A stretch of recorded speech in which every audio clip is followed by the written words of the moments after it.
اب اس کے بعد آ گئی ہے سورہ احزاب. 8 سورتیں مکی اب ختم ہو گئی. سورۃ الفرقان، سورۃ الشعراء، سورۃ النمل، سورۃ القصص، پھر سورۃ العنکبوت، سورۃ الروم، سورۃ لقمان اور سورۃ السجدہ.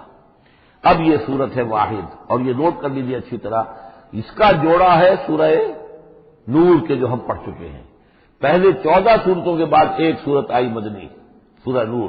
اب 8 مکی صورتوں کے بعد ایک سورت آئی ہے، یہ سورہ احزاب. اور اتنی گہری مناسبت ان کے مضامین میں، معاشرتی احکام، زمانہ نزول کے اعتبار سے یہ 1 سال پہلے نازل ہوئی ہے سورہ نور سے. یہ سن 5 زمانہ نزول ہے، وہ سن 6 زمانہ نزول ہے. چنانچہ جو معاشرتی احکام آئے ہیں ان میں بھی آپ کو یہ ترتیب ملے گی کہ پردے کے ابتدائی احکام اس صورت میں آئے ہیں. اور پردے کے ابتدائی احکام سے مراد کیا ہے؟ گھر سے باہر نکلتے ہوئے عورت کو کیا کرنا ہے، مسلمان عورت کو کیا کرنا ہے، گھر سے باہر کا پردہ کیا ہے. لیکن گھر کے اندر جو پردہ ہے، سطر ہے اس کا ذکر جو ہے وہ یہ سورہ نور کے اندر تھا جو ہم پڑھ چکے ہیں. اس کے محرم کون کون ہیں، گھر میں کون آ سکتا ہے، باقی سب جو ہے نامحرم. وہ گھروں میں ہمارا جو نظام بنا تھا کہ بیٹھک باہر ہوتی تھی، جو بھی مہمان آیا ہے کوئی آیا باہر ٹھہرے گا، اندر نہیں جائے گا. باہر کا ایک مردانہ حصہ ہے مکان کا، پھر وہ ایک ڈیوڑی ہوتی تھی، ڈیوڑی میں سے اندر پھر زنانہ ہے. خواتین آئیں گی تو اندر جائیں گی، باقی مرد ہے وہ باہر ٹھہریں گے، اندر نہیں جائیں گے. ہمارے یہاں کی وہ مکس جو ہے وہ معاشرت نہیں تھی، مخلوط معاشرت نہیں تھی. تو اس میں یہ ہے کہ جو نامحرم ہے وہ وہاں رہیں گے، باہر بیٹھے ہوئے بیٹھیں گے، اور جو محرم ہے وہ اندر جا سکتا ہے. اس جو گھر کی خاتون ہے، خاتون خانہ ہے، اس کا بھائی ہے، اس کا بھتیجا ہے، اس کا بھانجا ہے، اس کے والد ہیں، اس کا چچا ہے، وہ ہے، ٹھیک ہے، وہ محرم ہے، وہ گھر کے اندر جا سکتے. یہ سارے احکام اس میں دیے گئے. سورہ نور کا اور سورہ احزاب کا ایک فرق یہ ہے کہ سورہ احزاب میں اگرچہ جنگ کے معاملے میں کچھ تذکرہ تو ہے، لیکن کسی جنگ کا وہاں پر ذکر موجود نہیں ہے. خلافت قائم کرنے کا معاملہ ہے، وہ آیا ہے کہ خلافت اب قائم ہوگی، لیکن خلافت کے قیام کے لیے جو اصل ٹرننگ پوائنٹ تھا وہ جنگ احزاب تھی، غزوہ احزاب. اس کا ذکر جو ہے وہ سورہ احزاب میں ہے. تو اس طریقے سے یہ دونوں صورتیں باہم بہت ہی ایک دوسرے سے مشابہ ہیں. اور جیسا کہ میں نے عرض کیا تھا، آیت نمبر 35 وہاں کی عظیم ترین آیت ہے. اللہ نور السماوات والارض مثل نورہ کمشکاۃ فیہا مصباح المصباح فی زجاجہ. یہ جو آیت ہے پوری وہ عظیم ترین آیت ہے ایمان کی حقیقت پر.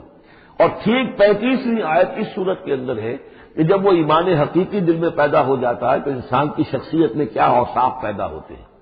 وہ 10 اوصاف مردوں اور عورتوں کے ذمن میں دوہرا کر آئے ہیں، وہ اس سورہ مبارکہ میں نمبر 35 آیت وہی ہے. اس میں ایک خاص بات نوٹ کیجئے کہ اگرچہ اس کے جو 2 رکوع ہیں، دوسرا اور تیسرا، وہ ایک ہے اپنے مضمون میں، اور اس کے اندر غزوہ احزاب کا تذکرہ ہے. پہلا رکوع جو ہے وہ پھر چوتھے کے ساتھ جا کر ملے گا، جیسے کہ ہم نے دیکھا تھا سورہ توبہ کے اندر بھی کہ پہلا رکوع پھر چوتھے کے ساتھ جا کر ملتا تھا. اس کے مضامین جو ہے اس کے ساتھ ملتے تھے. درمیان میں جو ہے 2 رکوع آ گئے تھے کہ جو 1 سال پہلے نازل ہوئے، جو کہ یعنی فتح مکہ سے پہلے نازل ہوئے. لیکن اس کے بعد وہ جو نازل ہوئے ہیں سن 9 کے اندر، اس کے اندر جو ہے وہ پہلا رکوع کی 6 آیات اور اس کے بعد پھر چوتھا اور 5واں رکوع. بالکل وہی آپ کو تفصیل یہاں ملے گی. اس لیے کہ قرآن کا اسلوب یہ ہے کہ خاص جو موضوع ہوتا ہے کسی صورت کا، اس سے متعلق آیات کو پہلے نکال کر رکھ دیتے ہیں. جیسے سورہ انفال میں بھی ہم نے دیکھا یسألونک عن الانفال قل الانفال للہ والرسول، اگرچہ وہاں پھر بات کو چھوڑ دیا گیا، پھر جا کر وہ سورت کے وسط میں مضمون آ رہا ہے. اس میں ایک خاص جو مضمون آیا ہے وہ یہ ہے کہ حضور صلی اللہ علیہ وسلم نے جو شادی کی حضرت زینب سے رضی اللہ تعالی عنہا، حالانکہ حضرت زینب جو ہے اس سے پہلے حضور ہی کی فرمائش پر ان کی شادی کی گئی تھی حضرت زید ابن حارثہ سے. زید ابن حارثہ رضی اللہ تعالی عنہ حضور کے غلام تھے، اور حضور نے انہیں آزاد کر کے اپنا بیٹا بنا لیا تھا. تو محبت بہت تھی حضور کو حضرت زید ابن حارثہ سے. لیکن یہ ہے کہ ایک تو منہ بولا بیٹے کی قرآن میں نفی آ گئی کہ منہ بولے بیٹے کی کوئی حیثیت نہیں ہے. اسلام میں اس کی کوئی قانونی اور شریعت کے اندر اس کا کوئی مقام نہیں. بیٹا تو وہی ہے کہ جو آپ کو صلب سے ہے. دوسرے یہ کہ اب منہ بولے بیٹے کی بیوی جب حضرت زید نے طلاق دی تو آیا منہ بولے بیٹے کی بیوی سے کوئی شخص جو ہے وہ نکاح کر سکتا ہے؟ کیا وہ محرمات عبدیہ میں سے ہے؟ تو عرب میں رواج یہ تھا کہ چونکہ وہ منہ بولے بیٹے کو بھی سمجھتے تھے کہ جیسے اصلی بیٹا ہے، تو جیسے یہ کہ جو سلمی بیٹا ہے اس کی بیوی سے اگر اسے طلاق دے دی ہو یا فرض کیجیے بیٹا فوت ہو گیا ہو، تب بھی یہ ہے کہ اس کی جو بیوی ہے، بیوہ ہے یا مطلقہ ہے، اس سے وہ شخص شادی نہیں کر سکتا شوہر جو فوت ہو گیا ہے یا جس نے طلاق دی اس کا باپ. تو یہاں پر اس میں بڑا طوفان اٹھا، بلکہ یہ کہ حضور کو خود اندیشہ تھا. حضور نے ایک طرح سے کہہ کے بہت کہہ سن کر حضرت زینب کو آمادہ کیا تھا کہ وہ شادی کر لیں. زینب جو ہے رضی اللہ تعالیٰ عنہ اونچے گھرانے کی بنو ہاشم کی خاندان سے تعلق رکھنے والی، اور حضرت زید بن حارثہ تھے، ان پر غلامی کا داغ لگ چکا تھا. تو عرب کی ایک خاص جو ہے ان کے ہاں ایک سوچ تھی، ان کا ایک مزاج تھا، ان کی روایات تھی. لیکن بہرحال حضرت زینب نے حضور کی فرمائش پر وہ نکاح کر لیا، لیکن یہ کہ ان میں نباہ نہیں ہو سکا. حضرت زینب انہیں ذہناً قبول نہیں کر سکی کہ یہ میرے برابر کا ہے یا میری اس کی حیثیت جو ہے وہ واقعی ایسی ہے. یعنی شوہر کو جس طرح آنکھوں پر بچھانا چاہیے، شوہر سے جس طریقے سے اس کا ادب ہونا چاہیے، وہ نہیں کر سکی حضرت زینب. لہذا حضرت زید بن حارثہ جو ہے متواتر کہتے رہتے تھے کہ حضور ہمارا معاملہ ٹھیک نہیں چل رہا ہے، مجھے اجازت دیجیے کہ میں اس کو طلاق دے دوں. حضور روکتے تھے کہ ایک تو میں نے اس کو کہہ سن کر شادی کروائی، وہ تو اس کے لیے آمادہ بھی نہیں تھی، نہ گھر والے آمادہ تھے، لیکن میرے کہنے سے شادی کر لی انہوں نے. اب یہ طلاق دیں گے تو طلاق کا داغ لگے گا ان کے اوپر اور صدمہ ہوگا. تو حضور روکتے رہے. لیکن شاید یہ بھی دل میں آپ کے خیال تھا کہ اگر خدا نہ خواستہ زید نے طلاق دے ہی دی تو پھر زینب کی دل جوئی اس کے بغیر ممکن نہیں ہوگی کہ میں خود پھر ان سے شادی کروں. لیکن میں کیسے شادی کروں گا جبکہ میں نے تو زید کو اپنا منہ بولا بیٹا بھی کہا تھا. تو اس حوالے سے تو اسکینڈل بن جائے گا، اور پورے لوگ جو ہیں دشمن تو موجود ہیں، مارے آسین منافقین بھی موجود تھے، وہ اس کو ایک ایشو بنا لیں گے میرے خلاف. یہ ہے پس منظر جو پہلے رکوع میں آ رہا ہے. یا ایھا النبی اتق اللہ، اے نبی اللہ کا تقوی اختیار کیجئے. ولا تطع الکافرین والمنافقین، اور کافروں اور منافقوں کی باتیں نہ مانیے.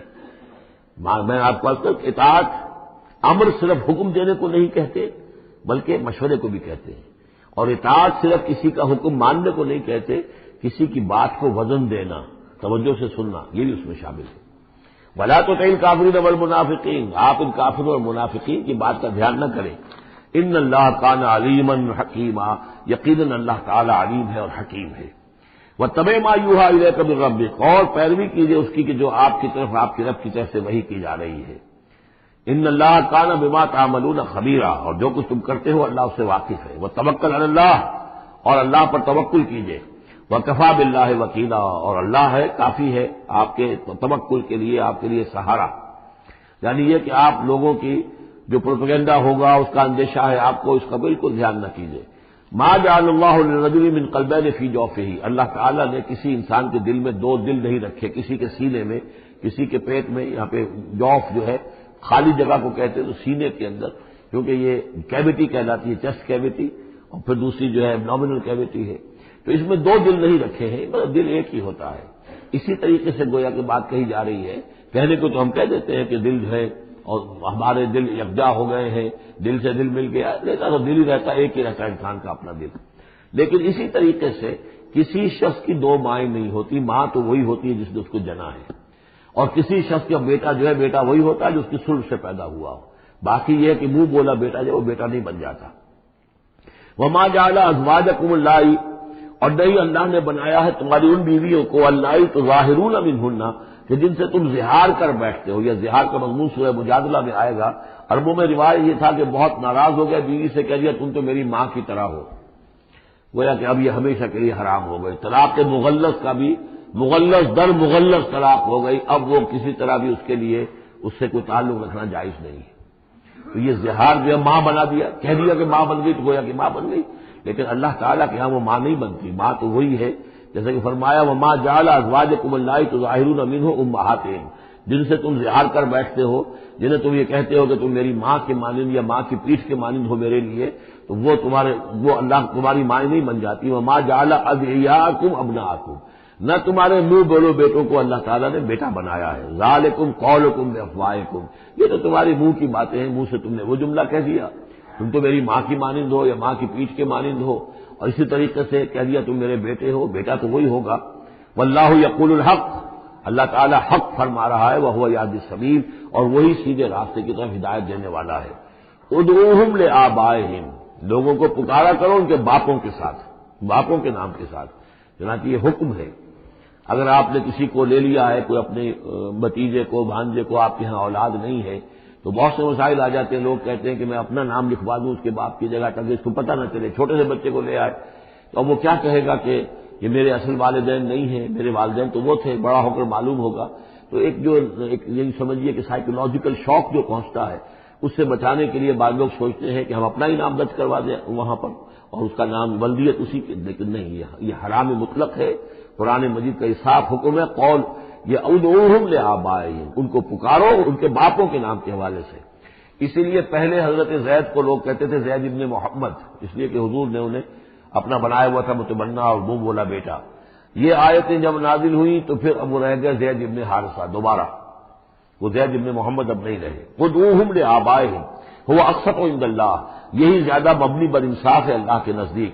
فإن لم تعلموا آباءهم فإخوانكم في الدين، اور اگر تم جانتے نہیں ان کے باپ کو، کہیں کوئی بچہ جو ہے چھوٹا سا بچہ کہیں مل گیا ہے، معلوم نہیں، نہ اس کو ہوش تھا، ایسا ہوا ہے پارٹیشن کے وقت بہت ہوا ہے، پوری گاڑی جو ہے آ رہی تھی، سب کے سب جو ہے وہ قتل کر دیے گئے، کوئی بچہ کہیں پر زندہ مل گیا ہے، اور ایسے لوگ ان سے ملاقات بھی ہوئی ہے ایک صاحب سے لاہور میں، اب ان کو کسی نے لے کر پال لیا ہے، ٹھیک ہے، لیکن یہ کہ اگر اب معلوم نہیں کہ ان کے باپ کا نام کیا ہے، کوئی نہیں جانتا، نہیں ہے اگر تم اس کے باپ کا نام نہیں جانتے، فإن لم تعلموا آباءهم فإخوانكم في الدين ومواليكم، وہ تمہارے دینی بھائی شمار ہوں گے اور وہ تمہارے رفیق ہیں، تمہارے موالی ہیں۔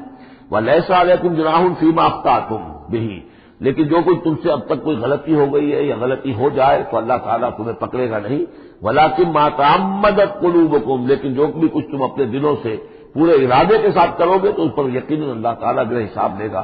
وَكَانَ اللَّهُ غَفُورًا رَحِيمًا، اور یقیناً اللہ غفور الرحیم ہے، بخشنے والا اور مہربان۔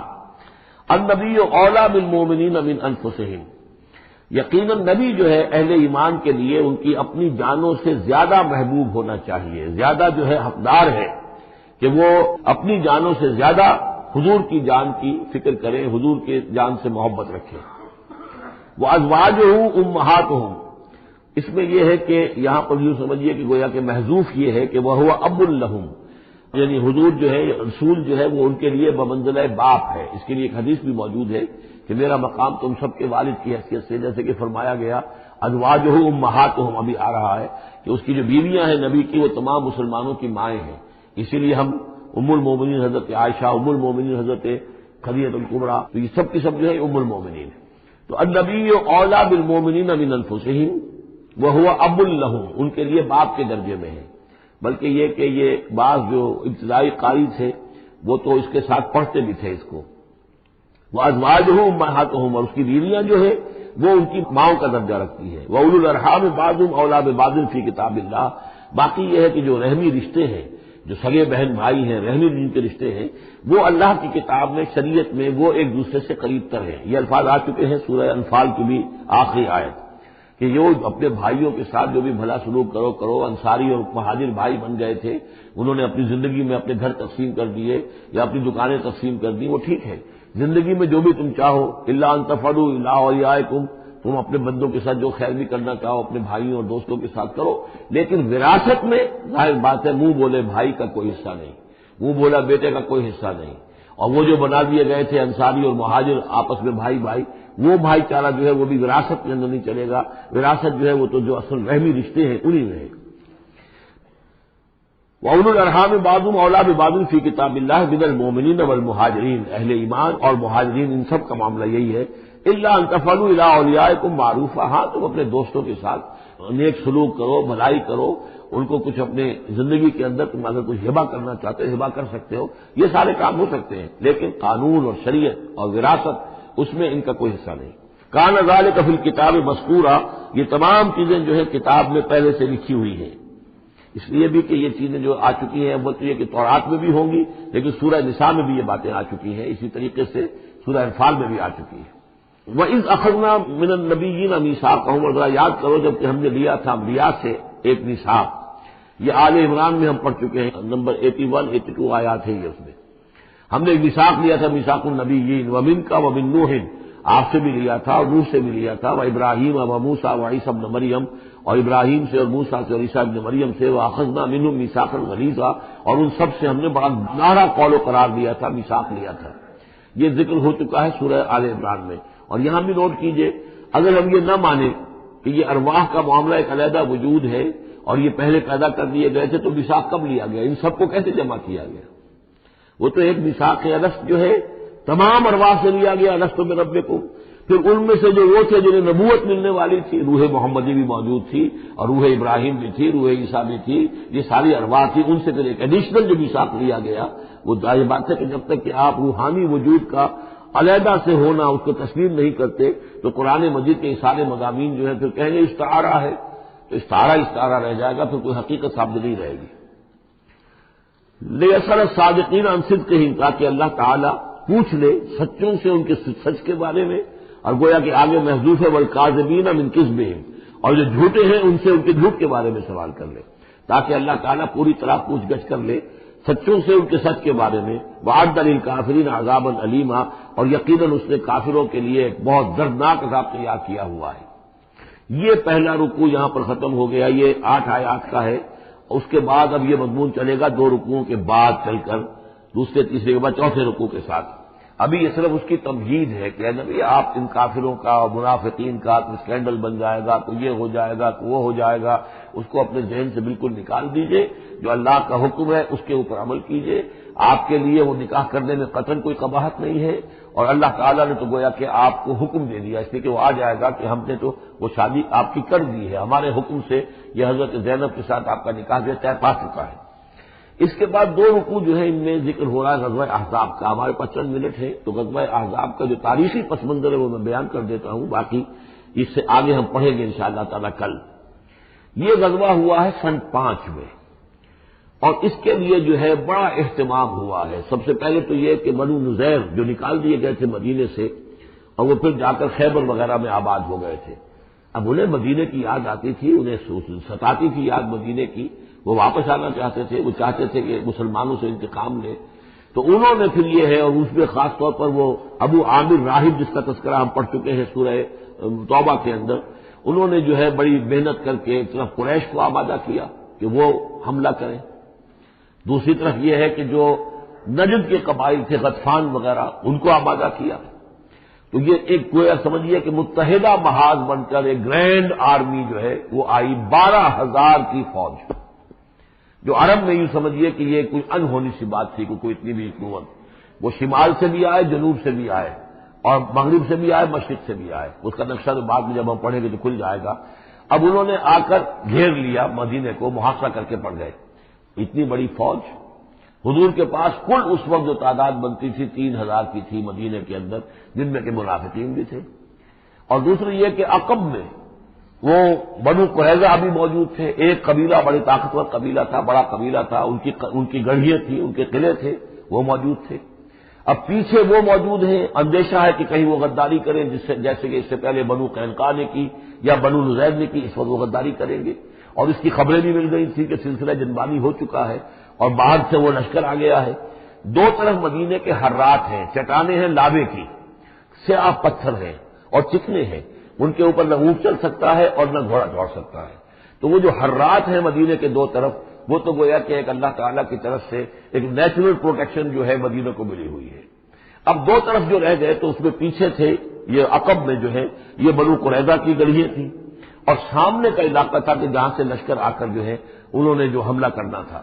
تو پھر حضرت سلمان فارسی کے مشورے پر جب یہ مشورہ کیا حضور نے کہ اب اس طرح کیا کیا جائے، اتنا بڑی فوج آ گئی ہے، تو انہوں نے پھر بتایا کہ ہمارے ہاں یہ ایران میں یہ رواج ہے کہ جب اس طرح کی سچویشن ہو تو کھلے میدان میں جا کر لڑنے کی بجائے ہم خندق کھود لیتے ہیں، تاکہ اس خندق کے اندر سے ہو کر پھر یہ ہے کہ جو بھی چھلانگ مار کے آئے گا خندق میں سے اس کو عبور کر کے آئے گا تو ان کے ساتھ مقابلہ کرنا آسان ہے، ایک ایک کر کے آئیں گے، 10-10 آئیں گے، ایک دم پورا لشکر جو ہے دوڑ کر جو ہے کیولری ان کی جو ہے گھوڑے دوڑا کر تو نہیں آ سکتے۔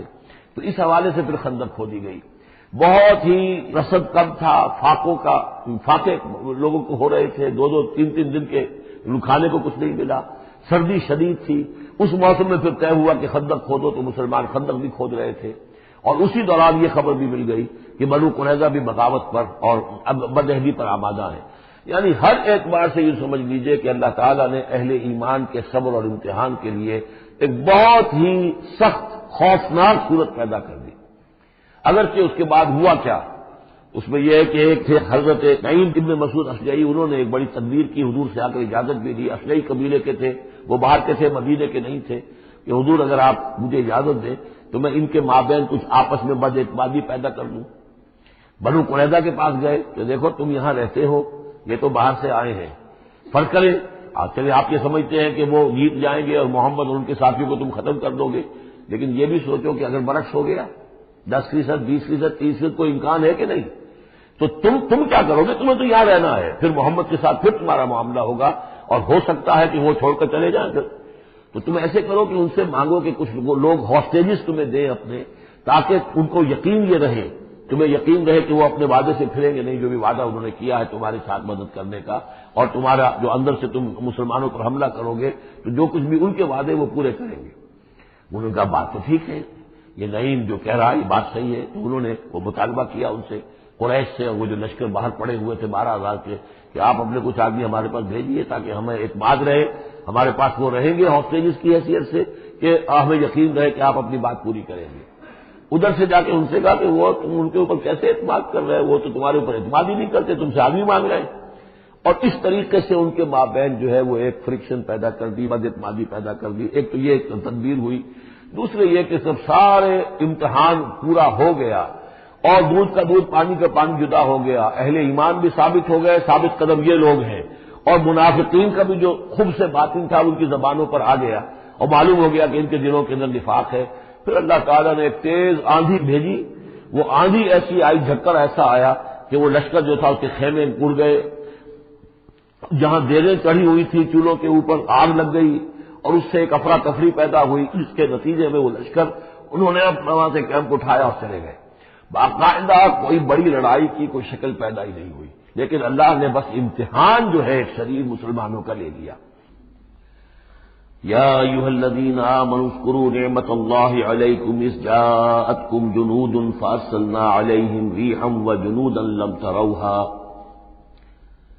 وکان اللہ بما تعملون بصیرا۔ صدق اللہ العظیم۔ رب اشرح لي صدری ویسر لي امری واحلل عقدۃ من لسانی یفقهوا قولی۔ اللهم ربنا الہمنا رشدنا واعذنا من شرور انفسنا۔ اللهم ارنا الحق حقا وارزقنا اتباعه وارنا الباطل باطلا وارزقنا اجتنابه۔ اللهم وفقنا لما تحب وترضى۔ اللهم ربنا آنس وحشتنا في قبورنا وارحمنا بالقرآن العظيم۔ اللهم اجعله لنا إماما ونورا وهدى ورحمة۔ اللهم ذكرنا منه ما نسينا وعلمنا منه ما جهلنا وارزقنا تلاوته آناء الليل وأطراف النهار واجعله لنا حجة يا رب العالمين آمين۔ سورہ احزاب کے پہلے رکوع کا ہم ترجمہ کر چکے ہیں، اور میں بتا چکا ہوں آپ کو کہ اس کا جو مضامین کا سلسلہ ہے وہ اب چوتھے رکوع کے ساتھ جڑے گا۔ درمیان میں جو 2 رکوع آئے ہیں، دوسرا اور تیسرا، یہ دونوں غزوہ احزاب کے ضمن میں ہیں۔ غزوہ احزاب کا بھی جو کچھ مختصر سا تاریخی پس منظر اور اس کے حالات میں آپ کو بتا چکا ہوں کہ اللہ تعالیٰ نے ایسی سچویشن پیدا فرما دی کہ جس میں مسلمانوں کے لیے شدید ترین اور سخت ترین امتحان ہو گیا۔ تو میرا اپنا اندازہ ہے، واللہ عالم، ذاتی اعتبار سے جس قدر شدید معاملہ حضور کے ساتھ ہوا ہے طائف میں، ذاتی اعتبار سے ظاہر بات ہے کہ وہاں شخصاً آپ پر ہوئی زیادتی جو ہوئی ہے، اور ایک بہت بڑا امتحان اجتماعی سطح پر مسلمانوں کے لیے اسی شدت کا امتحان اور اسی درجے کی آزمائش جو ہے وہ غزوہ احزاب کے موقع پر آئی ہے۔ 12,000 کا لشکر آ کر مدینے کو گھیر کر پڑ گیا ہے، اور یہ کہ مدینے میں نہ صرف یہ کہ کل نفری 3,000 کی ہے جس میں منافقین بھی ہیں، پھر یہ کہ ان کی پشت پر وہ ایک قبیلہ جو ہے یہود کا بنو قریظہ، ابھی تک اس نے بدعہدی نہیں کی تھی لیکن اب پورا اندیشہ تھا کہ بدعہدی کرے گا، اور وہ چنانچہ اسی محاصرے کے دوران میں اس نے بدعہدی کی بھی، اور ان کی سلسلہ جنبانی ہو بھی گئی تھی باہر سے آنے والے جو حملہ آور تھے ان کے ساتھ۔ بہرحال اس صورتحال میں جبکہ رسد کی بہت کمی تھی، شدید قحط کی کیفیت تھی، شدید سردی کا موسم ہے، سردی میں ویسے بھی انسان کو غذا کی زیادہ ضرورت ہوتی ہے، اس حال میں پھر خندق کھودنی پڑی مسلمانوں کو۔ تو یوں سمجھیے کہ جو شدید ترین امتحان ہو سکتا تھا وہ اللہ نے لے لیا، جس کا نتیجہ کیا نکلا؟ جو منافق اپنے دلوں میں نفاق کو چھپائے ہوئے تھے وہ نفاق ظاہر ہو گیا، ان کی زبانوں پر آ گیا، اور یہی اصل میں آزمائش کا اصل مقصود ہے۔ لیمیز الخبیث من الطیب، کہ اللہ تعالیٰ خبیث کو اور طیب کو علیحدہ کر دے، ممیز کر دے، جیسا کہ سورہ عنکبوت کے ہم نے پہلے رکوع میں 2 مرتبہ وَلَيَعْلَمَنَّ اللَّهُ الَّذِينَ صَدَقُوا وَلَيَعْلَمَنَّ الْكَاذِبِينَ وَلَيَعْلَمَنَّ الَّذِينَ آمَنُوا وَلَيَعْلَمَنَّ الْمُنَافِقِينَ۔ اللہ تعالیٰ واضح کر دے گا، کھول کر رکھ دے گا کہ کون ہے سچے اور کون ہے جھوٹے، یعنی کون ہے حقیقتاً مومن اور کون ہے منافق۔ تو اس کا یہ فنومینن ہے، یہ گویا کہ جیسے کہ اس وقت سن 5 نبوی میں شدید ترین حالات ہو گئے تھے غلاموں کے لیے، نوجوانوں کے لیے۔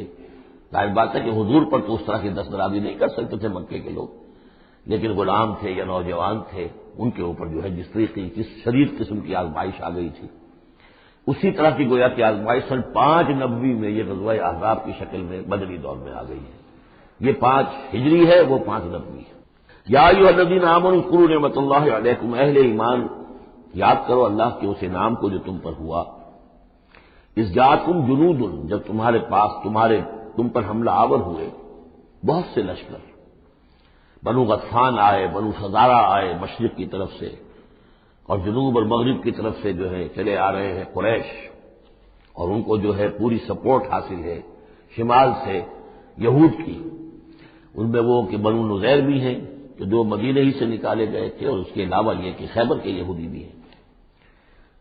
فارسلنا علیہم ریحا، تو جب وہ لشکر آ گئے تم پر حملہ آور ہوئے تو ہم نے ان پر ایک آندھی بھیج دی، ایک تیز جھکڑ بھیج دیا۔ وجنودا لم تروها، وہ آندھی تو تم نے بھی دیکھی کہ آندھی آئی ہے، لیکن یہ کہ اور لشکر بھی ہم نے اتارے تھے جو تم نے نہیں دیکھے، یعنی فرشتے۔ وکان اللہ بما تعملون بصیرا، اور جو کچھ تم کر رہے تھے اللہ اسے دیکھ رہا تھا۔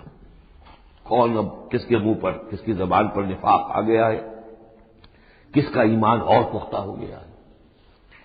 تو یہ ایک جملے میں گویا کہ پوری داستان کو تو اللہ نے سمو لیا۔ 20-25 دن تک محاصرہ رہا، اکا دکا مبارزت ہوئی۔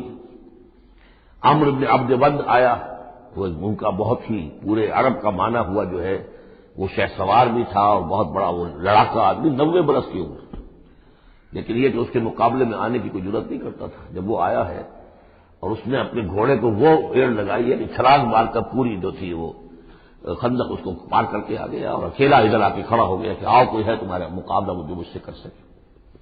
بہرحال سب لوگ ششدر حیران تھے کہ اب اس کے مقابلے میں کون جائے۔ بالآخر حضرت علی نکلے رضی اللہ تعالیٰ عنہ، تو حضرت علی نے اس سے کہا، بلکہ اس نے کہا میرے مقابلے میں جو کوئی بھی آتا ہے، میری عادت ہے یہ کہ میں اسے پہلے 3 مواقع دیتا ہوں کہ وہ کوئی درخواست مجھ سے کرے جو منظور کر لوں۔ حضرت علی نے کہا میری پہلی درخواست یہ ہے کہ تم ایمان لے آؤ۔ میں نے کہا نہیں یہ نہیں ہو سکتا۔ اچھا دوسری درخواست میری یہ ہے کہ تم جنگ سے واپس چلے جاؤ۔ انہوں نے کہا یہ بھی نہیں ہو سکتا۔ تیسری بولو۔ تو حضرت علی نے فرمایا اچھا آؤ اب پھر مقابلے میں آؤ، یہ تیسری درخواست یہ ہے کہ آؤ مجھ سے مقابلہ کرو۔ تو وہ ہنسا، کہتا لگایا کہ میرا اندازہ نہیں تھا کہ پورے عرب میں کوئی شخص مجھے یہ بھی کہہ سکتا ہے کہ مجھ سے آؤ مقابلہ کرو۔ بہرحال حضرت علی نے اسے واصل جہنم کیا رضی اللہ تعالی عنہ وارضاہ۔ تو اس قسم کی اکی دکی مبارزتیں ہوئی تو باقاعدہ جس کو کہتے ہیں کوئی مٹ بھیڑ لشکروں کی وہ نہیں ہو سکی، لیکن یہ کہ 25 دن کا محاصرہ طول کھینچ گیا تھا۔ ادھر وہ حضرت نعیم ابن مسعود اشجعی نے جو بھی کچھ سلسلہ جلبانی کیا، وہ صریح جھوٹ تو نہیں بولا، لیکن یہ کہ ایک طوریہ کے انداز میں ایسی شکل پیدا کر دی کہ جس سے بنی قریظہ کے اور ان کے درمیان بھی کم سے کم بد اعتمادی ضرور پیدا ہو گئی فوری طور پر۔ پھر وہ آندھی آئی شدید، اور اللہ نے جو فرشتے بھیجے انہوں نے کیا کیا یہ ہمیں نہیں معلوم، کیا شکل اختیار کی کہ بہرحال وہ سب کے سب اپنے پڑاؤ اٹھا کر چلے گئے۔ لیکن جو اس دوران صورت رہی ہے اس کا نقشہ کھینچا جا رہا ہے۔ اس جاؤکم من فوقکم ومن اسفل منکم، جبکہ وہ آئے لشکر تمہارے اوپر سے بھی تمہارے نیچے سے بھی۔ یہ جو جغرافیائی جو سلسلہ ہے عرب کا، میں نے کئی دفعہ آپ کو بتایا ہے کہ شمالاً جنوباً یہ جو حجاز کا پہاڑی سلسلہ چلتا ہے شمالاً جنوباً، اسی میں مکہ ہے، طائف ہے، مدینہ ہے، اسی کے آخر میں اوپر جا کر تبوک ہے۔ تو اس پہاڑی سلسلے اور ساحل کے درمیان ایک میدان ہے، یہ تہامہ کہلاتا ہے۔ تہامہ نیچے ہے، بہرحال میدان ہے وہ، تو اب پہاڑی سلسلہ آیا۔ پھر یہ کہیں 30 میل، کہیں 40، کہیں 50 میل چوڑا جو یہ پہاڑی سلسلہ اس کے بعد جو آتا ہے وہ سطح مرتفع ہے، وہ اونچی سطح ہے، لیکن مرتفع اس میں پہاڑی سلسلہ نہیں ہے، سطح ہے۔ تو اس جاؤکم من فوقکم، تو گویا کہ جو ادھر سے آئے ہیں وہ اوپر سے آئے ہیں، جو مشرق سے آئے، بنو غطفان وغیرہ کے جو قبائل آئے۔ من اسفل منکم، نیچے سے، جو تہامہ کی طرف سے ہو کر آئے ہیں، وہ قریش کا لشکر جو ہے جو مکے سے ہو کر آیا ہے۔ وہی زاغت الابصار، اور جبکہ نگاہیں کج ہو گئی تھی، جسے ہم کہتے ہیں کہ نگاہیں پتھرا گئی خوف کے مارے۔ وبلغت القلوب الحناجر، اور جب دل جو ہے وہ حلق میں آ گئے تھے، ہنسلیوں میں آ کر پھنس گئے تھے۔ جب آدمی کے اوپر دہشت ہو تو اس طریقے سے معلوم ہوتا ہے، جسے ہم کہتے ہیں دل بلیوں اچھلنے لگا، تو معلوم ہوتا ہے جب دل کی دھڑکن تیز ہوتی ہے کہ شاید وہ نکل جائے گا یہاں سے۔ وَتَظُنُّونَ بِاللَّهِ الظُّنُونَ، اور تم پھر اللہ کے بارے میں بڑے طرح طرح کے گمان کر رہے تھے، اب دل میں تمہارے خیال آ رہے تھے۔ هُنَالِكَ ابْتُلِيَ الْمُؤْمِنُونَ، اس وقت اہل ایمان کا خوب امتحان لے لیا گیا، ابتلا خوب ہم نے کر لی، جانچ لیا، پرکھ لیا۔ وَزُلْزِلُوا زِلْزَالًا شَدِيدًا، اور وہ ہلا مارے گئے، جھنجھوڑ دیے گئے۔ وَإِذْ يَقُولُ الْمُنَافِقُونَ، اب نتیجہ کیا نکلا؟ جبکہ کہہ رہے تھے وہ منافق، وَالَّذِينَ فِي قُلُوبِهِم مَرَضٌ، اور جن کے دلوں میں روگ تھا، مَا وَعَدَنَا اللَّهُ وَرَسُولُهُ إِلَّا غُرُورًا، ہم سے اللہ اور اس کے رسول نے جو وعدے کیے تھے جھوٹے ثابت ہوئے، ہمیں سبز بار دکھا کے مروا دیا اللہ نے اور اس کے رسول نے۔ ہم سے کہا تھا کہ کیسر و کسریٰ کی سلطنتیں تمہارے قلبوں میں آئے گی، ہم سے کہا تھا اللہ کی مدد آئے گی، یہ کہاں اللہ کی مدد آئی؟ بعض منافقین نے کہا ہمارا حال تو یہ کہ ہم قضائے حاجت کے لیے باہر نہیں جا سکتے، ہم مدینے کے اندر محصول ہو گئے ہیں۔ ظاہر بات ہے کہ سینیٹیشن کا بھی کوئی نظام نہیں تھا، کس قدر وہاں پر اس سے ایک مسئلہ پیدا ہو چکا ہو، باہر نکل نہیں سکتے بالکل، تو قضائے حاجت وغیرہ بھی وہیں ہو رہی ہے۔ یہ ان کے منہ پر جو ہے، ان کی زبانوں پر جو اندر کا خبث تھا، اندر کی گندگی تھی، زبانوں پر آ گئی۔ ما وعدنا اللہ ورسولہ الا غرورا، نہیں وعدہ کیا تھا ہم سے اللہ اور اس کے رسول نے مگر جھوٹا، دھوکے کا وعدہ۔ وَإِذْ قَالَتْ طَائِفَةٌ مِّنْهُمْ يَا أَهْلَ يَثْرِبَ، اور جبکہ ان میں سے ایک گروہ یہاں تک کہہ رہا تھا، اے یثرب والو، لا مقام لکم فارجعوا، اب تمہارا کوئی ٹھکانہ نہیں ہے، لوٹ جاؤ یہاں سے، کہاں تم مقابلہ کر سکتے ہو؟ یہ 12,000 کا لشکر آ گیا، کوئی ممکن ہے؟ کوئی امکان تمہیں نظر آتا ہے؟ تو کسی طریقے سے کہیں سے بھاگنے کے لیے راستہ تلاش کرو۔ وَيَسْتَأْذِنُ فَرِيقٌ مِّنْهُمْ النَّبِيَّ، اور ان میں سے ایک گروہ جو ہے آ کر نبی سے اجازت طلب کر رہا تھا، یقولون ان بیوتنا عورا، اور وہ کہہ رہا تھا کہ ہمارے تو گھر کھلے پڑے ہوئے ہیں، یعنی گھروں کو اندیشہ ہے، گھروں کے اوپر پیچھے سے بنو قریظہ کے لوگ حملہ آور ہو جائیں، ہماری عورتیں وغیرہ جو ہم نے چند حویلیوں کے اندر جن کو جمع کیا ہے، آپ نے یہی کیا تھا حضور نے صلی اللہ علیہ وسلم، خواتین کو، بچوں کو ایک ایسی جگہ پر کہ جہاں وہ وسطی علاقہ تھا مدینے کا، اور وہاں بڑی کوئی حویلی تھی، اس میں جمع کر دیا تھا۔ تو اب وہ تو ہمیں تو اندیشہ ہے، ہمارے گھر خالی پڑے ہوئے ہیں، اس کے اوپر حملہ ہو سکتا ہے۔ وما ہی اب عورا، حالانکہ وہ نہیں کھلے پڑے ہوئے تھے، اللہ تعالیٰ نے اور اللہ کے رسول نے پہرے وغیرہ کا بندوبست کیا ہوا تھا۔ ان یریدون الا فرارا، حقیقت میں وہ فرار چاہتے تھے، بھاگنا چاہتے تھے، یہ تو بہانہ تھا جو بنا رہے تھے، اصل میں جنگ سے پیٹھ دکھا کر بھاگنا مقصود تھا۔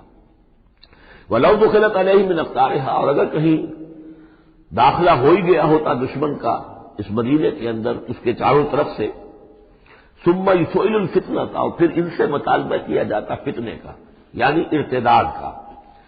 اگر یہ مشرکین کی فوجیں جو ہے کہیں خدا نہ خواستہ مدینے میں داخل ہو جاتی اور اب وہ کہتی کہ یا تو مرتد ہو جاؤ اور یا تمہیں قتل کرتے ہیں، تو وہ ماں تلبسوا الا لآتوها، وہ اس فتنے کو قبول کر لیتے، مرتد ہو جاتے، وما تلبسوا بها الا یسیرا، اور تھوڑی سی دیر بھی نہ لگاتے، بہت ہی تھوڑا سا وقفہ، یعنی وہ ایمان ان کے دلوں میں اس کی جڑیں گہری تھی ہی نہیں، تو وہ مرتد ہونے کے لیے تیار تھے۔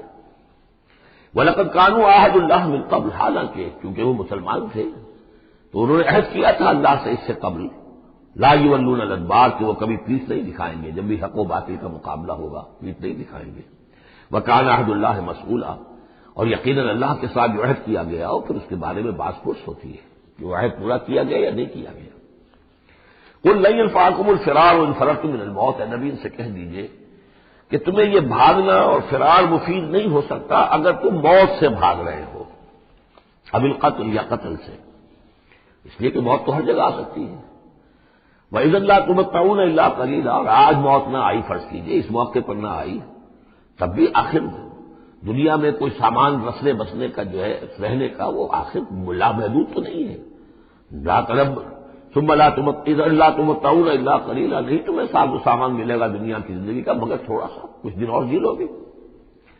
قل من ذا الذی یعصمکم من اللہ، ان سے پوچھیے کون ہے وہ جو تمہیں اللہ سے بچا سکے. ان اراد بکم سوءا، اگر اللہ ہی نے فیصلہ کر لیا ہو تمہارے بارے میں کسی بری چیز کا، او اراد بکم رحمہ، اور اگر اللہ نے رحمت کا فیصلہ کیا ہو تو کون ہے جو اس کی رحمت کے آڑے آ سکے. ولا یجدون لهم من دون اللہ ولیا ولا نصیرا، اور یہ نہیں پائیں گے اللہ کے مقابلے میں نہ کوئی ولی حمایتی اور نہ مددگار. قد یعلم اللہ المعوقین منکم، تم میں سے اے نام نہاد مسلمانوں، اے منافقوں، ہمیں خوب معلوم ہے، اللہ کو خوب معلوم ہے کہ کون ان میں سے روکتے ہیں دوسروں کو کہ مت جاؤ، محاذ پر مت جاؤ. جیسا کہ میں بتا چکا ہوں کہ دو طرف تو حرات تھے، ادھر سے حفاظت تھی، پیچھے بنو قریظہ تھے، چونکہ وہ معاہد تھے، ان سے معاہدہ تو موجود تھا، لہٰذا اس اعتبار سے بظاہر وہ بھی محفوظ تھا، ادھر سے حملہ نہیں ہو سکتا تھا. اگرچہ اندیشہ ہر وقت تھا کہ کبھی وہ بھی دغا دیں تو پھر یہ ہے کہ چکی کے دو پارٹوں کے درمیان مسلمان آ جائیں گے. لیکن جو سامنے کا علاقہ تھا وہاں وہ خندق جو ہے کھود دی گئی، اور خندق سے ادھر جو ہے وہ مسلمان مورچہ لگا کے بیٹھے ہوئے. تو اب اس جو بھی وہ محاذ بنتا تھا اس پر کوئی نہیں جاتا تھا، روکتے تھے ادھر مت جاؤ، کہاں جا رہے ہو. قد یعلم اللہ المعوقین منکم، تم میں سے جو لوگ روکتے ہیں دوسروں کو، والقائلین لاخوانہم ہلم الینا، اور جو کہتے ہیں اپنے بھائیوں سے آؤ ہماری طرف آؤ، گھروں میں گھس جاؤ، چھپ جاؤ، تمہارا جو ہے کہیں نام و نشان نہ رہے، کہاں جا رہے ہو موت کے منہ میں. ولا یاتون الباس الا قلیلا، اور وہ نہیں آتے، حاضر نہیں ہوتے جنگ میں، یعنی میدان جنگ میں جہاں پر کہ فوجوں کا پڑاؤ ہے، آمنے سامنے کا معاملہ، مگر کبھی کسی وقت.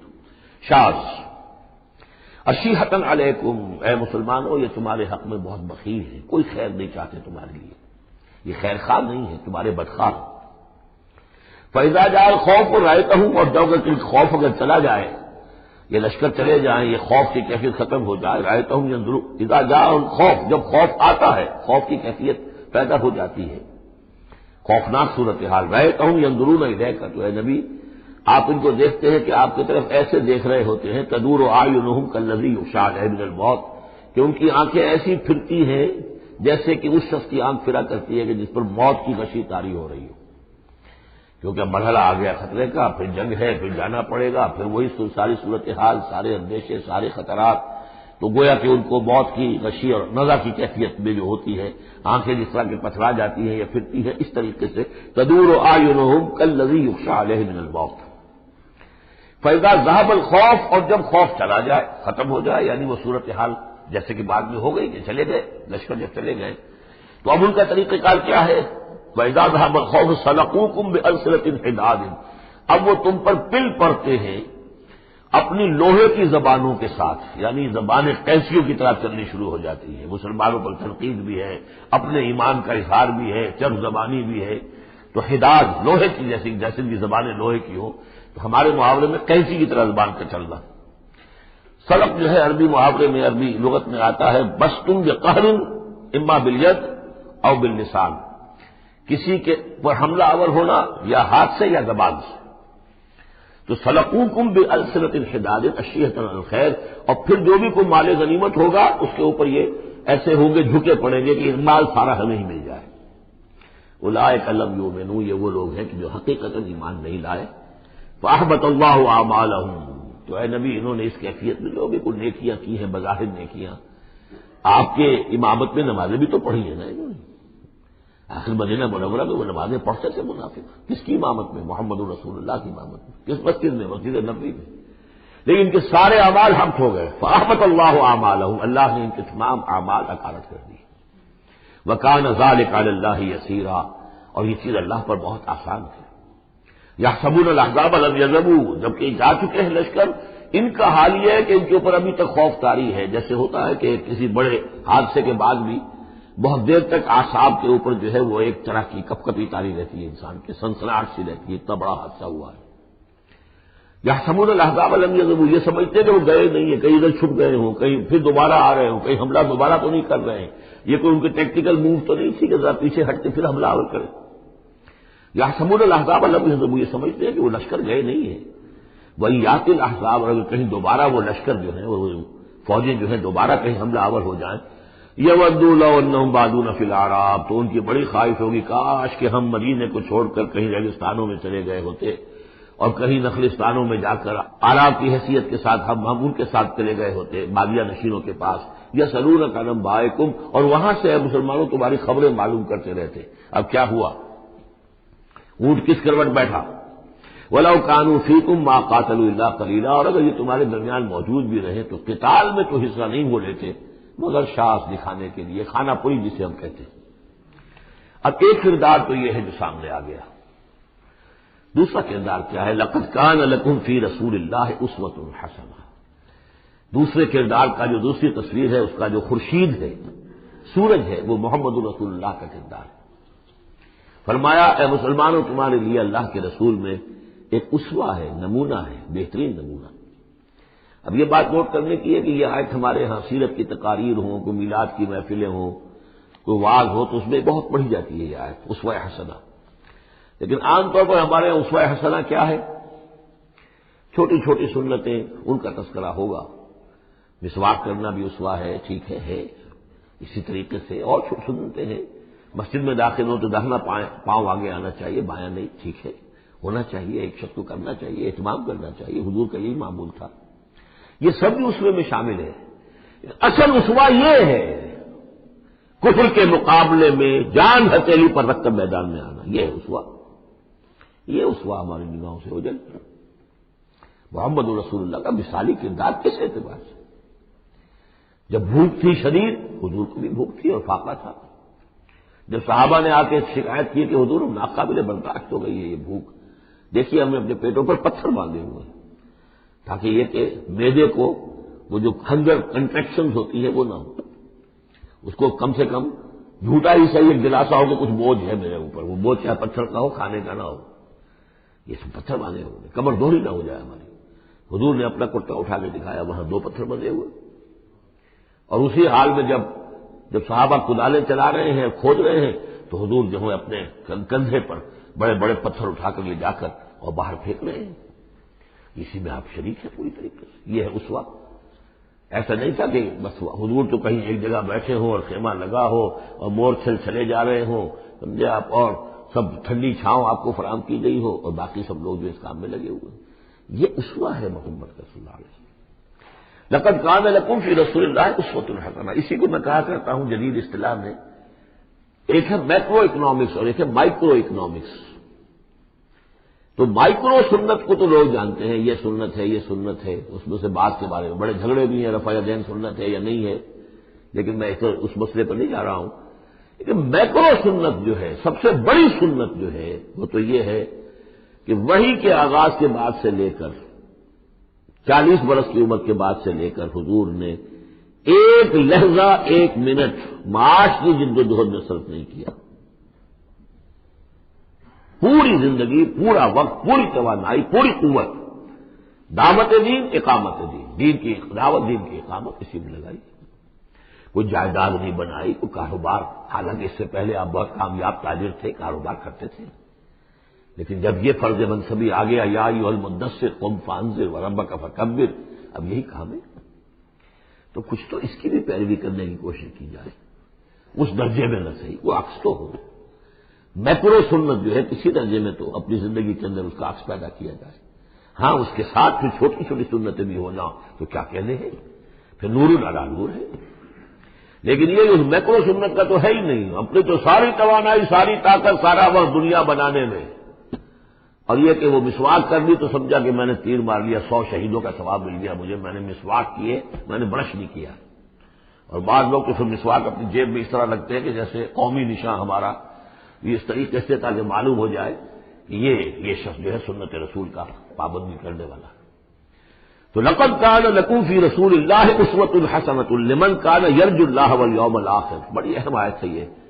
اسوہ تو حضور کا اپنی جگہ پر مکمل ہے، کامل ہے، لیکن یہ کس کے لیے اسوہ ہے؟ جو یہ 2 شرطیں پوری کرے، 3 شرطیں، جو اللہ سے ملاقات کا امیدوار ہے، اللہ سے محبت کرتا ہے اور یوم آخر پر یقین رکھتا ہے، اور ذکر اللہ کثیرا، اور ذکر کرتا ہے اللہ کا کثرت کے ساتھ۔ یہ بالکل وہی بات ہے کہ قرآن مجید تو ہدایت ہے پوری نوع انسانی کے لیے، ھدی للناس، لیکن قرآن سے استفادے کی شرط ہے تقویٰ، ہدی للمتقین۔ تو جو ربط و تعلق ہے ان دو آیتوں میں وہی سمجھیے کہ اپنی جگہ پر حضور کی زندگی ایک اسوہ کاملہ ہے، مکمل، لیکن اس سے استفادے کی شرائط ہے لمن کان یرجو اللہ والیوم الآخر وذکر اللہ کثیرا۔ اب یہ اہل ایمان، حضور کے بعد اہل ایمان کا تذکرہ ہو رہا ہے، محمد رسول اللہ والذین معہ، اب معہ جو تھے اہل ایمان، ولما رأى المؤمنون الاحزاب، اور جب اہل ایمان نے دیکھا ان لشکروں کو، قالوا هذا ما وعدنا الله ورسوله وصدق الله ورسوله، انہوں نے کہا یہی تو ہے جس کا اللہ نے وعدہ کیا تھا ہم سے اور اس کے رسول نے وعدہ کیا تھا۔ اب دیکھیے ایک ہی سچویشن ہے، اس کا ریئیکشن کس قدر ایک دوسرے سے مختلف ہے۔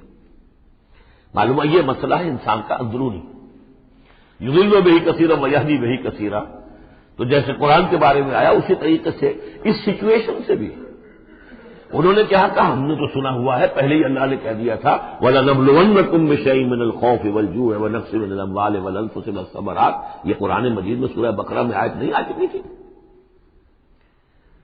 لَتُبْلَوُنَّ فِي أَنفُسِكُمْ وَأَمْوَالِكُمْ، یہ کیا سورہ آل عمران میں آیت نہیں آ چکی تھی؟ یہ تو چیزیں وہی تو ہیں جس کا کہ ہم سے وعدہ کیا تھا۔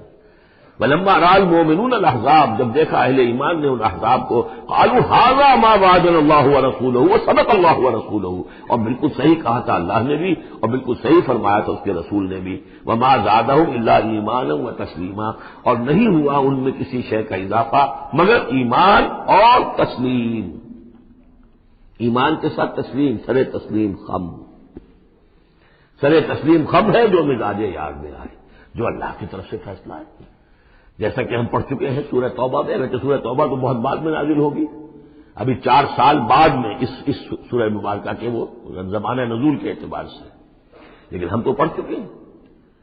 ہر طرح موسم بنا اللہ الحسنیین، ہمارے لیے تم کس چیز کا انتظار کر سکتے ہو سوائے 2 نہایت اعلیٰ ترین صورتوں کے، ہم سب کے سب شہید ہو جائیں تب بھی ہماری کامیابی ہے، اور ہم کامیاب ہو کر آ جائیں تو تم بھی مانو گی کامیابی ہے، اس لیے ہمیں تو کوئی اندیشہ ہی نہیں۔ تو اس میں تسلیم ان کے اندر، اور ہم بھی تسلیم کی خو ڈالیں گے، بے نیازی تیری عادت ہی صحیح۔ من المؤمنین رجال صدقوا ما عاهدوا الله علیہ، ان اہل ایمان میں وہ جوان مرد لوگ ہیں رضی اللہ تعالی عنہم وارضاہم اجمعین، صدقوا ما عاهدوا الله علیہ، جنہوں نے سچا کر دکھایا وہ عہد جو انہوں نے اللہ سے کیا تھا۔ انہوں نے کہا کہ ہم اپنی جان اور مال حاضر ہے، ہم جنت کے عوض یہ سب کچھ دینے کو تیار ہیں، انہوں نے وہ عہد پورا کر دیا۔ فَمِنْهُمْ مَنْ قَضَىٰ نَحْبَهُ، ان میں سے وہ بھی ہیں جو اپنی نظر گزار چکے، نظر پیش کر چکے۔ کتنے ہی صحابہ تھے جو اس وقت تک جام شہادت نوش کر چکے تھے، سن 5 ہے یہ تو، سن 3 میں 70 صحابہ تو غزوہ احد کے اندر ہی شہید ہوئے۔ فَمِنْهُمْ مَنْ قَضَىٰ نَحْبَهُ، ان میں وہ بھی ہیں کہ جو اپنی نظر پیش کر چکے۔ وَمِنْهُمْ مَنْ يَنتَظِرُ، اور باقی جو ہے وہ منتظر ہے کہ کب وقت آئے۔ یہ تو ہم انتظار میں ہیں کہ کب اللہ تعالیٰ ہمیں بھی شہادت کا درجہ دے، ہماری بھی شہادت قبول فرما لے۔ وبال دوش سر جس میں ناتواں پہ مگر لگا رکھا ہے تیرے خنجر و ثنا کے لیے، ہم تو اللہ منتظر ہیں کہ کب ہماری باری آ جائے۔ فَمِنْهُمْ مَنْ قَضَىٰ نَحْبَهُ وَمِنْهُمْ مَنْ يَنتَظِرُ وَمَا بَدَّلُوا تَبْدِيلًا، اور انہوں نے ہرگز تبدیلی کوئی نہیں کی، جو انہوں نے عہد اللہ سے کیا سرے بوس میں فرق نہیں آنے دیا۔ لِيَجْزِيَ اللَّهُ الصَّادِقِينَ بِصِدْقِهِمْ، تاکہ اللہ تعالیٰ سچوں کو ان کی سچائی کا پورا بدلہ دے۔ وَيُعَذِّبَ الْمُنَافِقِينَ إِن شَاءَ أَوْ يَتُوبَ عَلَيْهِمْ، اور ان منافقوں کو چاہے تو ان پر عذاب بھیج دے اور چاہے تو ابھی ان کی توبہ قبول کر لے، انہیں توبہ کا موقع دے دے۔ یہ میں بتا چکا ہوں کہ آخری جو فیصلہ ہوا وہ جب کہ غزوہ تبوک کا معاملہ ہوا ہے، پھر آخری فیصلے ہوئے ہیں۔ یہ سورہ نساء جو ہے اس کے اندر بھی وہ آیت آ گئی تھی فی الدرک الاسفل من النار، لیکن آخری چیز کہ اے نبی استغفر لہم او لا تستغفر لہم ان تستغفر لہم 70 مرۃ فلن یغفر اللہ لہم، جب آپ ان منافقوں کے لیے استغفار کریں یا نہ کریں، اگر 70 مرتبہ بھی استغفار کریں گے تب بھی اللہ ان کو معاف نہیں فرمائے گا۔ ان اللہ کان غفور الرحیم، یقینا اللہ غفور الرحیم ہے۔ ورد اللہ الذین کفروا، اللہ نے لوٹا دیا ان کافروں کو جو چڑھ کر آئے تھے بڑے شان و شوکت کے ساتھ، وہ پورے لشکر جو ہے سب چلے گئے، بغیظہم، وہ اپنے غصے کو ساتھ ہی لے گئے۔ وہ غصہ جو ہے وہ نکالے بغیر، یا تو کوئی جنگ ہوتی، کچھ وہ قتل عام کرتے تو کچھ غصہ ان کا نکلتا، اللہ نے ان کو ان کے غصے کے ساتھ ہی واپس کر دیا۔ ورد اللہ الذین کفروا بغیظہم لم ینالوا خیرا، انہیں کوئی خیر حاصل نہ ہو سکا، کوئی فتح ہوتی، کوئی کارنامہ سر انجام دیا ہوتا، کچھ نہیں۔ وکفى اللہ المؤمنین القتال، اور اللہ کافی رہا اہل ایمان کی طرف سے قتال کے لیے۔ اہل ایمان کو تو جنگ کی نوبت ہی نہیں آئی، کھلی جنگ تو ہوئی نہیں، اللہ نے خود ہی آندھی بھیج کر اور جو بھی اپنی خفیہ تدابیر ہیں، جو بھی اپنی مدد تھی فرشتوں کے ذریعے سے، اللہ تعالیٰ نے گویا کہ اہل ایمان کو اس امتحان میں سے تو گزار دیا، باقی یہ کہ کوئی غضب نہیں پہنچنے دیا۔ وکان اللہ قویا عزیزا، اور یقیناً اللہ تعالیٰ قوی اور عزیز ہے، زبردست ہے، قوت والا ہے۔ وانزل الذین ظاہروہم، اب یہ دوسرا ہے، اس کا جو ضمیمہ ہے غزوہ احزاب کا، وہ غزوہ بنی قریظہ ہے۔ روایات میں آتا ہے کہ حضور نے جب یہ لشکر چلے گئے، غزوہ احزاب ختم ہو گیا، تو آ کر واپس گھر آ کر اپنے ہتھیار وغیرہ اتارے، ذرا اتاری، تو حضرت جبرائیل آئے کہ آپ نے ہتھیار اتار دی، ہم نے تو ابھی اتارے نہیں ہیں، ابھی بنو قریظہ کو کیفر کردار تک پہنچانا ہے۔ انہوں نے جو غداری کی اس موقع پر، اپنے عہد کو توڑا ہے، اس کی سزا انہیں دینی ہے۔ چنانچہ حضور نے حکم دیا کہ اب کوئی مسلمان جو ہے عصر کی نماز نہ پڑھے یا کوئی مغرب کی نماز نہ پڑھے، جو بھی کوئی وقت معین کیا، جب تک کہ وہ بنی قریظہ کے علاقے میں پہنچ نہ جائے۔ وہاں جا کر اب وہاں جا کے پھر ان کا گھیراؤ کیا گیا، محاصرہ ہوا۔ وہ محاصرہ بھی خاصا طویل ہوا، ان کا قلعہ بڑا مضبوط تھا، لیکن تنگ آ کر بالآخر انہوں نے ہتھیار ڈال دیے اور یہ کہا کہ سعد بن معاذ جو رئیس اوس تھے اور ان کے حلیف تھے، اوس کے قبیلے کے ساتھ ان کی پرانی جو ہے وہ حلیفی تعلقات تھے، حلیفانہ تعلقات، کل جو وہ فیصلہ کر دیں گے ہمیں منظور ہوگا۔ تو حضرت سعد بن معاذ رضی اللہ تعالیٰ عنہ، جو تورات میں فیصلہ لکھا ہوا ہے بدعہدی کا کہ قوم اگر تمہارے ساتھ بدعہدی کرے اور اس کے بعد اللہ تمہیں اس پر فتح بھیجے تو کیا کرو، اس کے مطابق فیصلہ سنایا کہ ان کے جتنے جوان ہیں اس قبیلے کے جو جنگ کرنے کے قابل ہیں ان کو قتل کر دیا جائے، اور باقی جو ان کے بوڑھے ہوں یا اور ہوں، مرد ہوں، بچے ہوں، عورتیں ہوں، ان کو جو ہے غلام بنا لیا جائے، ان کا سارا مال ضبط ہو جائے گا۔ تو بدترین سزا جو ہے ان تین قبیلوں میں سے، جن میں سے ایک قبیلہ تھا بنی قینقاع کا، ایک تھا بنو نضیر، یہ دونوں تو صرف جلا وطن ہوئے ہیں، لیکن بدترین سزا پھر ان کو دی گئی ہے۔ وانزل الذین ظاہروہم من اہل الکتاب، اور اللہ نے اتار لیا ان کو کہ جنہوں نے گٹھ جوڑ کیا تھا ان کے ساتھ، کافروں کے ساتھ، مشرکین کے ساتھ اہل کتاب میں سے، من صیاصیہم، ان کے قلعوں سے، قلعوں میں تو تھے، گڑھیاں تھیں ان کی، لیکن اس سے پھر اتر آئے، ہتھیار ڈال دیے۔ وقذف فی قلوبہم الرعب، اور اللہ نے ان کے دلوں میں رعب ڈال دیا۔ فریقا تقتلون، تو اب تم ایک ان میں سے کچھ کو تم قتل کر رہے ہو، وتاسرون فریقا، اور کچھ کو تم نے اسیر بنا لیا ہے اور قیدی بنا لیا ہے حضرت سعد بن معاذ کے فیصلے کے مطابق۔ وَأَوْرَثَكُمْ أَرْضَهُمْ وَدِيَارَهُمْ، اللہ نے تمہیں وارث بنا دیا ان کی زمینوں کا بھی اور ان کے مکانوں کا، گھروں کا، ان کے قلعوں کا، وَأَمْوَالَهُمْ، اور ان کے اموال کا، وَأَرْضًا لَّن تَطَئُوهَا، اور ابھی بہت سی زمینیں ہیں جن پہ ابھی تمہارے قدم نہیں گئے، اللہ تعالیٰ تمہیں وہ دے گا۔ چنانچہ اس کے بعد اللہ نے فتح دینی جو شروع کی ہے۔ غزوہ احزاب جو ہے در حقیقت یہ ایک ٹرننگ پوائنٹ تھا حضور کی سیرت کے اندر، اس لیے کہ اس کے بعد حضور نے کہہ بھی دیا تھا غزوہ احزاب کے بعد، صحابہ کو خوشخبری دے دی تھی، لن تغزوکم قریش بعد عامکم ھذا، مسلمانوں اس سال کے بعد اب قریش تم پر دوبارہ حملہ آور نہیں ہوں گے۔ ان کی آخری یہ اٹیمپٹ تھی جو انہوں نے کر لی ہے، اب ان میں ہمت نہیں ہوگی کہ وہ دوبارہ چڑھائی کر کے آئیں، ولکنکم تغزونہم، بلکہ اب تم چڑھائی کرو گے۔ وہ چڑھائی اگلے ہی سال سن 6 میں حضور نے کی، لیکن حضور نے کس طرح کی چڑھائی کی کہ عمرے کے لیے جا رہے ہیں ہم، تو ہتھیار نہیں ہے، ہتھیار بند ہے، احرام باندھا ہوا ہے۔ اب ایک ایسی سچویشن پیدا ہوئی مکے والوں کے لیے، نہ وہ نگلا جائے نہ اگلا جائے، کہ ان کی پرانی روایات ہے یہ کہ کسی کو بھی عمرے کے لیے، حج کے لیے کوئی آئے اسے نہیں روک سکتے، لیکن مسلمانوں کو کیسے آنے دیں، اور روکے تو کیسے روکے؟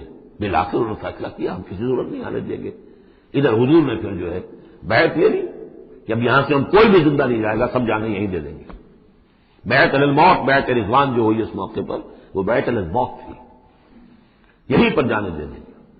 جس کی خبریں وہاں پہنچی تو ان کے چھکے چھوٹ گئے، بہرحال پھر صلح ہوئی، جس صلح کو کہا ہے اللہ تعالیٰ نے انا فتحنا لک فتحا مبینا، تو فتح کا جو ہے دروازہ کھل گیا ہے غزوہ احزاب کے فوراً بعد، اور اسی کی طرف اشارہ ہے وہ ارضا لم تطئوها، ابھی بہت سی زمینیں جن پر مسلمانوں تمہارے قدم نہیں پہنچے، تمہارے قدم نہیں پہنچے، ابھی تم نے گھوڑے نہیں دوڑائے ہیں، ابھی وہ تو زمینیں اب کہاں سے کہاں تک آپ سمجھیے کہ 30 سال کے اندر اندر کہاں سے کہاں تک مسلمانوں کی حکومت ہو گئی، تو وہ سارا اشارہ اس میں ہے، خاص طور پر خیبر سن 7 میں یہودیوں کا گڑھ پتہ ہو گیا۔ وَكَانَ اللَّهُ عَلَىٰ كُلِّ شَيْءٍ قَدِيرٌ، اور اللہ تعالیٰ ہر چیز پر قادر ہے۔ اب یہاں سے وہ مضمون شروع ہو رہا ہے کہ جو پہلے رکوع میں تھا، کچھ جو مجلسی اصلاحات ہیں، یوں سمجھیے کہ ان کی پہلی قسط وہ ہے جو سورہ احزاب میں آ رہی ہے۔ 5ویں سال عرب میں پردے کا رواج نہیں تھا، چادر کا رواج تھا، مرد بھی عورت بھی، باہر جب نکلتا تھا تو ایک لمبی سی چادر لے کر، لیکن یہ کہ مردوں کے صرف کندھے پر وہ پڑی ہوتی تھی، عورتیں یہ ضرور تھا کہ اسے اپنا تقریباً پورے جسم میں وہ لپیٹ لیتی تھی اس میں، لیکن چہرے پر کچھ نہیں، سر پہ کچھ نہیں، سر پر اگر ہو گیا ورنہ چہرہ کھلا۔ یہ وہاں کے رواج تھے، گھروں میں بے دھڑک جا رہے ہیں آ رہے ہیں، اور جو بھی تھا وہاں پر جو صورتحال تھی۔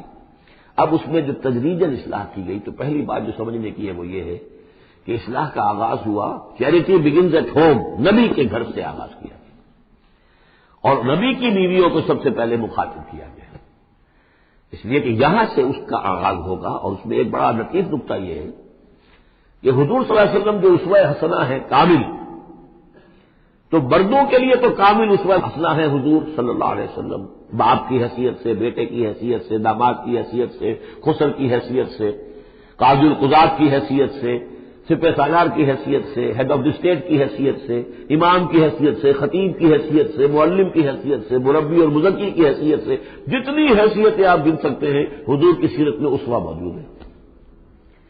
ایک پہلو سے اسوے میں کمی ہے، اور وہ کمی کیا ہے؟ عورتوں کے جو خاص نسوانی معاملات ہوتے ہیں اس میں تو حضور اسوہ نہیں بن سکتے، حضور تو مرد ہے، تو عورتوں کی زندگی کا ایک حصہ ہے کہ نہیں؟ تو عورتوں کے لیے اسوہ کون ہے؟ وہ آپ کے ازواج مطہرات کو اسوہ بنایا جا رہا، اس لیے اصلاح کا عمل ان سے شروع کیا گیا، اور ان کو گویا کہ کہہ دیا گیا کہ تم اگر نیکی کرو گی دوہرا اجر پاؤ گی، کیوں کہ تمہیں تو دیکھ کر تمام مسلمان خواتین نے جو تمہارے نقش قدم کی پیروی کرنی ہے، اور خدا نے خواستہ تم نے کوئی غلط حرکت کی تمہیں دوہری سزا ملے گی، اس لیے کہ تم تو ان کے لیے اب اسوہ ہو۔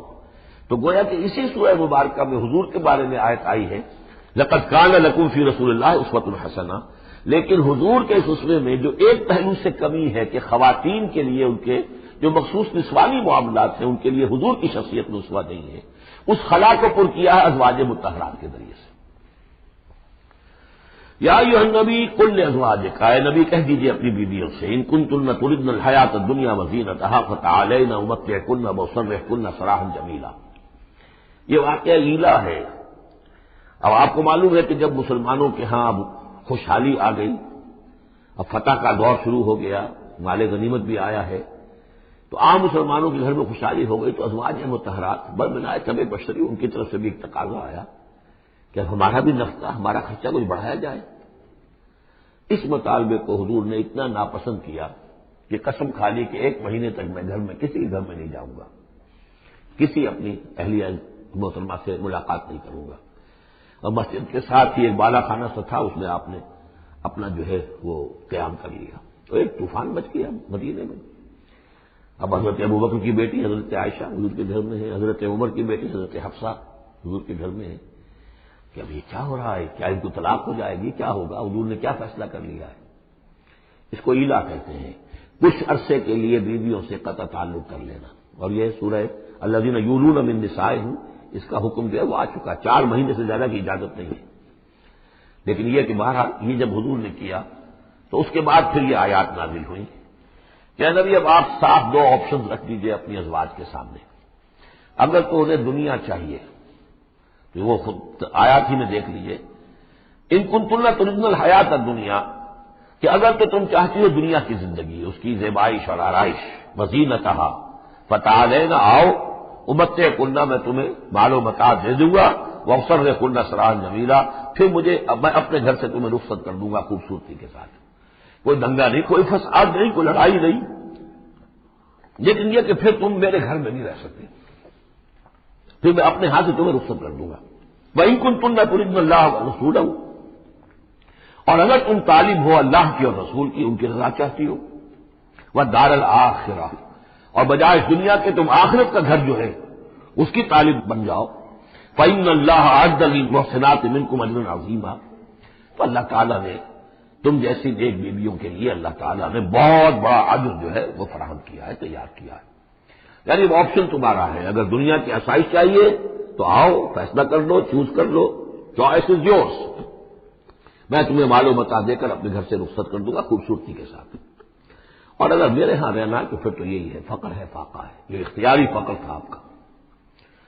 اور اس میں ظاہر بات واقعہ یہی ہے کہ جب یہ بات رکھی گئی سب سے پہلے حضرت عائشہ نے کہا میں تو اللہ اور اس کے رسول کو منتخب کرتی ہوں، اور ایک ایک کر کے تمام ازواج نے یہ کہا، اپنے تمام مطالبات سے وہ دستبردار ہو گئی، اور پوری زندگی اس طرح گزری ہے کہ کبھی 2 وقت جو ہے چولہا گرم نہیں ہوا ہے محمد کے گھر میں صلی اللہ علیہ، کسی بھی گھر میں، کسی بھی زوجہ محترمہ کے گھر میں۔ یا نساء النبی من یات منکن بفاحشۃ مبینۃ، اے نبی کی بیویوں، اگر خدا نہ خواستہ بالفرض تم میں سے کسی کی طرف سے کسی کھلی بے حیائی کا ارتکاب ہوا، یضاعف لها العذاب ضعفین، اسے عذاب دیا جائے گا دگنا، وکان ذلک علی اللہ یسیرا، اور یہ اللہ پر بہت آسان ہے، یہ نہ سمجھنا نبی کی بیوی ہے تو نبی ہمیں بچا لے گا۔ اسی لیے قرآن مجید میں بار بار آتا ہے حضرت نوح کی بیوی، حضرت لوط کی بیوی، حضرت لوط کی بیوی کا ذکر بہت زیادہ ہے۔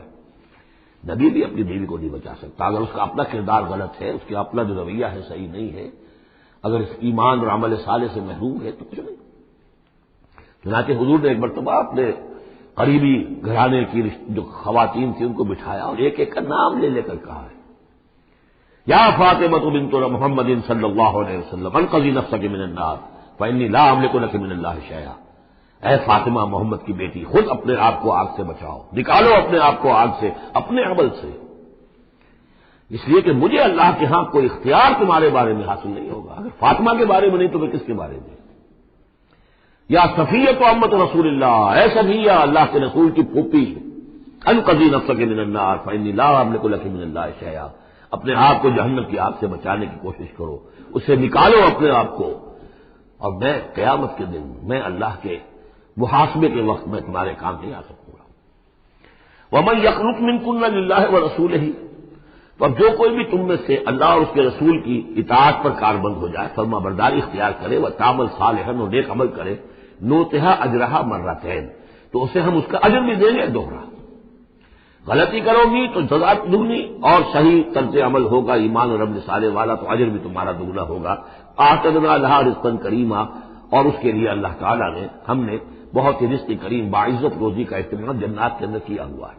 یا نساء نبی لستن کاحد من النساء، اے نبی کی بیویوں تم عام عورتوں کے مانند نہیں ہو، تم نبی کی بیویاں ہو۔ یہاں اس کو سمجھ لیجیے، مراد کیا ہے کہ تمہیں اسوہ بننا ہے امت کی تمام خواتین کے لیے تا قیامت۔ لستن کاحد من النساء، اب پہلی ہدایت یہ دی گئی اتقیتن فلا تخضعن بالقول۔ ظاہر بات ہے، پہلی یوں سمجھیے کہ جو بھی معاشرے کا نقشہ میں کھینچ چکا ہوں کہ لوگ آتے تھے گفتگو کرتے تھے بے دھڑک، پہلی بات تو یہ آپ نے فرمائی کہ اگر تم تقویٰ دل میں رکھو اور لوگوں سے بات کرتے ہوئے اپنی آواز میں لوچ پیدا نہ کرو، نرمی پیدا نہ کرو۔ ظاہر بات ہے عورت کی آواز اس کے اندر مرد کے لیے کشش ہے، اور اگر کہیں طرح اس میں لوچ بھی ہو تو اگر کسی کے دل میں کوئی خباثت ہے، کوئی گندگی ہے، منافق بھی تو اسی معاشرے میں تھے نا، اور وہ تو کوئی موقع نہیں جانے دینا چاہتے تھے، کوئی اسکینڈل اٹھانے کا حضور کے خلاف اگر ہو جائے۔ سورہ نور میں ہم پڑھ چکے ہیں کہ حضرت عائشہ تک پر توبت لگ گئی۔ تو یہ کہ اگر فیتما الذی فی قلبہ مرض، کہ کہیں تم تو اپنی شرافت اور مروت کی وجہ سے نرم انداز میں بات کرو، اور جس کے دل میں کوئی روگ ہے، منافقت کا روگ ہے، بیماری ہے، وہ کوئی اور ہی امید لگا لے کہ شاید ان کی کوئی توقع، شاید میں یعنی یہاں پہ اگر کوئی محنت کروں، کوشش کروں تو شاید میری دال گل جائے، کسی بری نیت اور ارادے کو دل میں پال لے۔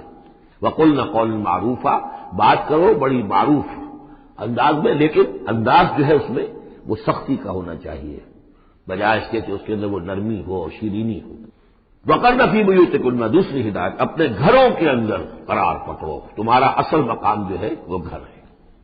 اب یہ اصول دیے جا رہے ہیں، یعنی سمجھیے کہ یہ اصلاحات جو ہو رہی ہیں، مخلوط معاشرہ نہیں ہے اسلامی معاشرہ، عورت کا اصل مقام اس کا گھر ہے، ماں کی حیثیت سے، بہن کی حیثیت سے، بیٹی کی حیثیت سے، بیوی کی حیثیت سے، گھر کے وقرن فی بیوتکن ولا تبرجن تبرج الجاہلیۃ الاولی، اور مت نکلو باہر بن سور کر جیسے کہ جاہلیت اولا میں رواج تھا۔ جاہلیت، پچھلی جاہلیت جو تھی اسلام کے آنے سے پہلے جو تہذیب، جو کلچر وہاں تھا، وہ طریقتکم المثلی، وہ بھی کہتے ہوں گے کہ ہمارا بڑا مثالی کلچر ہے یہ، اس کلچر کو چھوڑو. اور یہ جو بند سمر کر باہر نکلنے والی بات ہے کہ تبرج کہتے ہیں کہ نمایاں ہونا، یعنی عورت اگر بناؤ سگار کر کے نکلتی ہے مردوں میں تو کیا چاہتی ہے؟ وہ چاہتی ہے کہ لوگوں کی نگاہیں میری طرف اٹھے، میں توجہات کا مرکز بن جاؤں. یہ کام اب چھوڑ دو بالکل. اگر خدا نے خاصہ کہیں ہے بھی کسی کا کوئی پس منظر میں، تو اس کی دوسری ہدایت یہ ہے گھروں میں قرار پکڑو، گھروں میں رہو، گھروں میں بیٹھو. وقرن فی بیوتکن ولا تبرجن تبرج الجاہلیۃ الاولی واقمن الصلاۃ وآتین الزکاۃ واطیعن اللہ ورسولہ، اور نماز قائم کرو اور زکوٰۃ ادا کرو اور اللہ کی اور اس کے رسول کی اطاعت پر کاربند رہو. انما یرید اللہ لیذھب عنکم الرجس اہل البیت ویطہرکم تطہیرا. اے نبی کے گھر والوں، یا اہل البیت اب آ گیا یہاں پہ، نبی کے گھر والوں، اس سے پہلے ہم پڑھ چکے ہیں یہ اہل البیت حضرت سارہ کو خطاب کیا تھا فرشتوں نے کہ سلام ہو آپ کو اے نبی کے گھر والوں اہل البیت. اور یہاں ساری گفتگو جو ہو رہی ہے وہ حضور کے ازواج سے ہو رہی ہے. تو اہل بیت اصلاً ہیں حضور کی ازواج مطہرات. البتہ یہ ہم مانتے ہیں کہ حدیث ہے حضور نے یہ چاہا ہے، جو آپ کو محبت تھی حضرت فاطمہ سے، حضرت علی سے اور حضرات حسنین سے رضی اللہ تعالیٰ عنہم، آپ نے فرمایا اللہم ہؤلاء اہل بیتی، اے اللہ یہ بھی میرے اہل بیت ہے. بس یہاں پر بھی کا اضافہ کر لیجئے، کوئی حرج نہیں. اصل اہل بیت ازواج مطہرات ہے، لیکن اے اللہ یہ بھی میرے اہل بیت ہے. تو فرمایا اے نبی کے گھر والوں، یعنی اے نبی کی بیویوں، اللہ تعالیٰ یہ چاہتا ہے کہ تم سے ہر نوع کی برائی کو، گندگی کو بالکل دور کر کے تمہیں پاک اور صاف کر دے. یطہرکم تطہیرا، پوری طرح پاک اور صاف کر دے. کیوں؟ تمہیں اسوہ بننا ہے، تمہیں نمونہ بننا ہے. نمونہ تو بے داغ ہونا چاہیے، جیسے محمد رسول اللہ صلی اللہ علیہ وسلم کی شخصیت ہے، آئیڈیل پرسنالٹی، آئیڈیل، تو آئیڈیل تو بے داغ ہونا چاہیے. اسی طریقے سے تم جس مقام پر ہو کہ اب خواتین امت کے لیے، پوری امت مسلمہ کی عورتوں کے لیے تمہیں اسوہ بننا ہے. وَاذْكُرْنَ مَا يُتْلَىٰ فِي بُيُوتِكُنَّ، اور ذرا یاد کیا کرو جو کچھ کے تلاوت کی جاتی ہے تمہارے گھروں میں، من آیات اللہ، اللہ کی آیات میں سے. تمہارے گھروں میں وہی اترتی ہے محمد رسول اللہ صلی اللہ علیہ وسلم. بلکہ ایک خاص جو مقام ہے حضرت عائشہ کا، وہ تو حضور نے فرمایا ہے کہ کسی اور میری بیوی کے لحاف میں، جبکہ ایک ہی لحاف میں حضور بھی تھے اور حضرت عائشہ بھی تھی، تو مجھ پر وہی نازل نہیں ہوئی سوائے عائشہ کے لحاف کے. لحاف کے اندر بھی وہی نازل ہو رہی ہے. وہ تو دل پہ نازل ہوتی تھی، اس کے اندر تو کوئی دروازے نہیں کھولنے پڑتے تھے کہ حضرت جبریل آئے دروازہ کھولو پھر وہی لے کر آئے ہیں. وہ تو یہ کہ فرشتہ ہے اور دل پر نازل کر رہا ہے. تو فرمایا کہ تمہارے گھروں میں اللہ کی آیات کی تلاوت کی جا رہی ہے، والحکمہ، اور نبی کی زبان مبارک سے جو احادیث ہے جو آپ بیان کر رہے ہیں، سب سے بڑھ کر تو تمہارے سامنے آ رہی ہے حکمت نبوی، یعنی وہ جو وحی یہ خفی ہے اس کا بھی سب سے بڑھ کر تمہارے سامنے جو ہے چرچا ہو رہا ہے. ان اللہ کان لطیفا خبیرا، یقین اللہ تعالیٰ بہت باریک بین ہے، باخبر ہے. اب وہ آیت آ گئی ہے، آیت نمبر 35 جس کا میں نے تذکرہ کیا تھا، سورہ نور کی آیت نمبر 35. وہ ہے حقیقت ایمان پر. اللہ نور السماوات والارض مثل نورہ کمشکاۃ فیہا مصباح المصباح فی زجاجہ الزجاجۃ کأنہا کوکب درری یوقد من شجرۃ مبارکۃ زیتونۃ لا شرقیۃ ولا غربیہ یکاد زیتها یضیء ولو لم تمسسہ نار نور علی نور یہدی اللہ لنورہ من یشاء ویضرب اللہ الامثال للناس واللہ بکل شیء علیم. یہ ایک آیت ہے، بڑی آیت ہے. ایمان کی ماہیت، ایمان کی حقیقت، ایمان کے اجزاء ترکیبی. اب اس ایمان کا ظہور جو انسانی شخصیت میں ہوتا ہے، اور اس کو اب یہاں پہ 10 صفات جو ہے گنوائی گئی ہے. لیکن چونکہ یہاں پہ اس سورہ مبارکہ کا بھی اور سورہ نور کا بھی جیسا کہ ان دونوں کا مضمون یہ ہے کہ وہ جو معاشرتی اصلاح ان میں خواتین جو ہیں ان کے مسائل کو خاص طور پہ لایا جا رہا ہے. تو عام طور پر تو قرآن میں یہ ہے کہ جو حکم بھی ہے وہ مذکر کے سیغے میں آ جاتا ہے، مردوں سے خطاب کر کے، لیکن عورتیں بھی اس کے مخاطب ہیں. اسے برسبیل تغلیب کہتے ہیں، قاعدہ ہے. بظاہر خطاب ہے اقیم الصلاۃ، مذکر کا صیغہ ہے، لیکن یہ خطاب جو ہے یہ عورتوں سے بھی ہے. اللہ یہ کہ ابھی ہم نے پڑھا اقیمنا الصلاۃ، یہ یہاں مؤنث کے اس میں بھی آ گیا، لیکن عام طور پر قرآن میں جو آیا ہے وہ تو مذکر کا صیغہ ہے. لیکن یہاں آپ دیکھیں گے کہ ان کیفیات کو اور خصوصیات کو، جو ایمان کے ثمرات اور نتائج ہیں، ان کو دوہرا کر مردوں اور عورتوں کے لیے علیحدہ علیحدہ بالکل پوری صراحت کے ساتھ. ان المسلمین والمسلمات، یقیناً مسلمان مرد اور مسلمان عورتیں، یعنی اطاعت کر لینے والی، سر تسلیم قلب کرنے والے مرد اور عورتیں. والمومنین والمومنات، اور مومن مرد اور مومن عورتیں، والقانتین والقانتات، اور فرما بردار مرد اور فرما بردار عورتیں، والصادقین والصادقات، اور راست باز مرد اور راست باز عورتیں، صدق قول بھی، صدق مقال اور صدق عمل، صدق کردار، والصابرین والصابرات، اور صبر کرنے والے مرد اور صبر کرنے والی عورتیں، والخاشعین والخاشعات، اور اللہ کے سامنے جھکے رہنے والے مرد اور جھکے رہنے والی عورتیں، والمتصدقین والمتصدقات، اور اللہ کے لیے صدقہ دینے والے مرد اور صدقہ دینے والی عورتیں، والصائمین والصائمات، اور روزہ رکھنے والے مرد اور روزہ رکھنے والی عورتیں، والحافظین فروجہم والحافظات، اور اپنے شرمگاہوں کی حفاظت کرنے والے مرد اور اپنی شرمگاہوں کی حفاظت کرنے والی عورتیں، والذاکرین اللہ کثیرا والذاکرات، اور کثرت کے ساتھ اللہ کا ذکر کرنے والے مرد اور ذکر کرنے والی عورتیں، اعد اللہ لہم مغفرۃ واجرا عظیما، اللہ تعالیٰ نے ان سب کے لیے مغفرت اور بہت بڑا اجر تیار کر رکھا ہے۔ اللہم ربنا اجعلنا منہم، اللہم ربنا اجعلنا منہم۔ اب وہ مسئلہ آ رہا ہے کہ جس کی تمہید ہوئی تھی پہلے رکوع میں، حضرت زینب رضی اللہ تعالیٰ عنہ سے حضور کی شادی کا معاملہ، اور اس سے پہلے حضور کے کہنے کی وجہ سے حضرت زینب کا نکاح جو حضرت زید بن حارثہ سے ہوا، پھر زید بن حارثہ رضی اللہ تعالیٰ عنہ نے جو ان کو طلاق دینی چاہی، تو حضور کے دل میں جو یہ خیال ہوا کہ میں نے پہلے تو حکم دے کر نکاح پر مجبور کیا، اب اگر یہ داغ لگ جاتا ہے زینب کو تو گویا کہ پھر تو ایک ہی شکل رہ جائے گی اس کی دل جوئی کی، تلافی کی، کہ میں خود نکاح کروں۔ اب میں خود نکاح کروں گا تو چونکہ زید میرا منہ بولا بیٹا رہا ہے پہلے، ایک طوفان کھڑا ہوگا، حالانکہ اس میں بات کوئی نہیں تھی، لیکن یہ کہ حضور نے اس کی وجہ سے یہ سمجھا کہ یہ مصلحت کے خلاف ہوگا، تو اسی گویا کہ آپ اسی ششپنج میں تھے کہ یہ آیات نازل ہو گئی۔ پہلی آیت میں تذکرہ ہے اس کا کہ جو حضور کے کہنے کی بنا پر حضرت زینب اور ان کے بھائی آمادہ ہوئے نکاح پر، ورنہ وہ آمادہ نہیں تھے زید بن حارثہ سے نکاح پر۔ وما كان لمؤمن ولا مؤمنة اذا قضى الله ورسوله امرا ان يكون لهم الخيرة من امرهم، یہ کسی بھی مومن مرد اور کسی بھی مومن عورت کے لیے یہ روا نہیں ہے کہ جب اللہ اور اس کا رسول کسی شے کا فیصلہ کر دیں تو پھر بھی انہیں یہ خیال ہو کہ ہمارے پاس آپشن باقی ہے، ہمیں اختیار حاصل ہے۔ وَمَن يَعْصِ اللَّهَ وَرَسُولَهُ فَقَدْ ضَلَّ ضَلَالًا بَعِيدًا، جو اللہ اور اس کے رسول کی نافرمانی کریں گے انہوں نے تو گویا کہ بہت بڑی گمراہی جو ہے وہ حاصل کر لی۔ یہ گویا کہ ایک تو یہ کہ اس کو عام ہم لیں گے تو یہ ہر معاملے کے اوپر ہے کہ اللہ اور اس کے رسول کے فیصلے کے بعد پھر میں یہ سمجھوں کہ میرے پاس کوئی آپشن ہے تو اس کا مطلب ہے کہ میں اللہ کا انکار کر رہا ہوں، رسول کا انکار کر رہا ہوں۔ پس منظر میں وہی ہے کہ حضور کی فرمائش جو تھی ابتداءً تو چونکہ امیمہ ابن عبد المطلب حضور کی پھپھی تھی جن کی بیٹی ہے حضرت زینب، اب یوں سمجھیے کہ قریش کا اونچا خاندان ہے، اور ادھر یہ ہے کہ حضرت زید بن حارثہ غلام رہے ہیں، اگرچہ تھے شریف خاندانوں میں سے عرب کے، لیکن کبھی انہیں کہیں پکڑ کر کہیں کسی نے لا کر غلام بنا کر بیچ دیا تھا تو داغ تو لگ گیا غلامی کا، اور اس معاشرے میں وہ داغ پھر دھلتا نہیں تھا ایک دفعہ لگ جانے کے بعد۔ تو اس وجہ سے اب انہوں نے حضور کے لیے حضور کے فرمانے کی وجہ سے نکاح کیا، اس کے بعد نہیں ان کی نبھی آپس میں، اور اس میں گمان غالب یہی ہے کہ حضرت زینب انہیں وہ نہیں دے سکی احترام اور ادب اور ان کی مرضی پر چلنے کا معاملہ، جیسا کہ ایک عورت کو فالصالحات قانتات حافظات للغیب جو رویہ ہونا چاہیے، اب وہ اپنے جذبات اور احساسات کے اوپر اس درجے جو ہے وہ کنٹرول نہ کر سکی، لہذا ان کے مابین جو ہے وہ موافقت نہیں ہوئی۔ تو حضرت زید نے کئی دفعہ کہا کہ حضور میں پھر ان کو فارغ کر دینا چاہتا ہوں، طلاق دینا چاہتا ہوں۔ استقول للذی انعم اللہ علیہ وانعمت علیہ امسک علیک زوجک، اے نبی جب آپ کہتے تھے اب اس شخص سے کہ جس پر اللہ نے بھی انعام فرمایا اور آپ نے بھی انعام فرمایا، آپ نے اسے آزاد کر دیا، اپنا منہ بولا بیٹا بنایا تھا، یہ دوسری بات ہے کہ اللہ نے وہ بات ختم کر دی، یہ تو زید بن محمد کہلاتا تھا، اب یہ زید بن حارثہ رہ گیا دوبارہ۔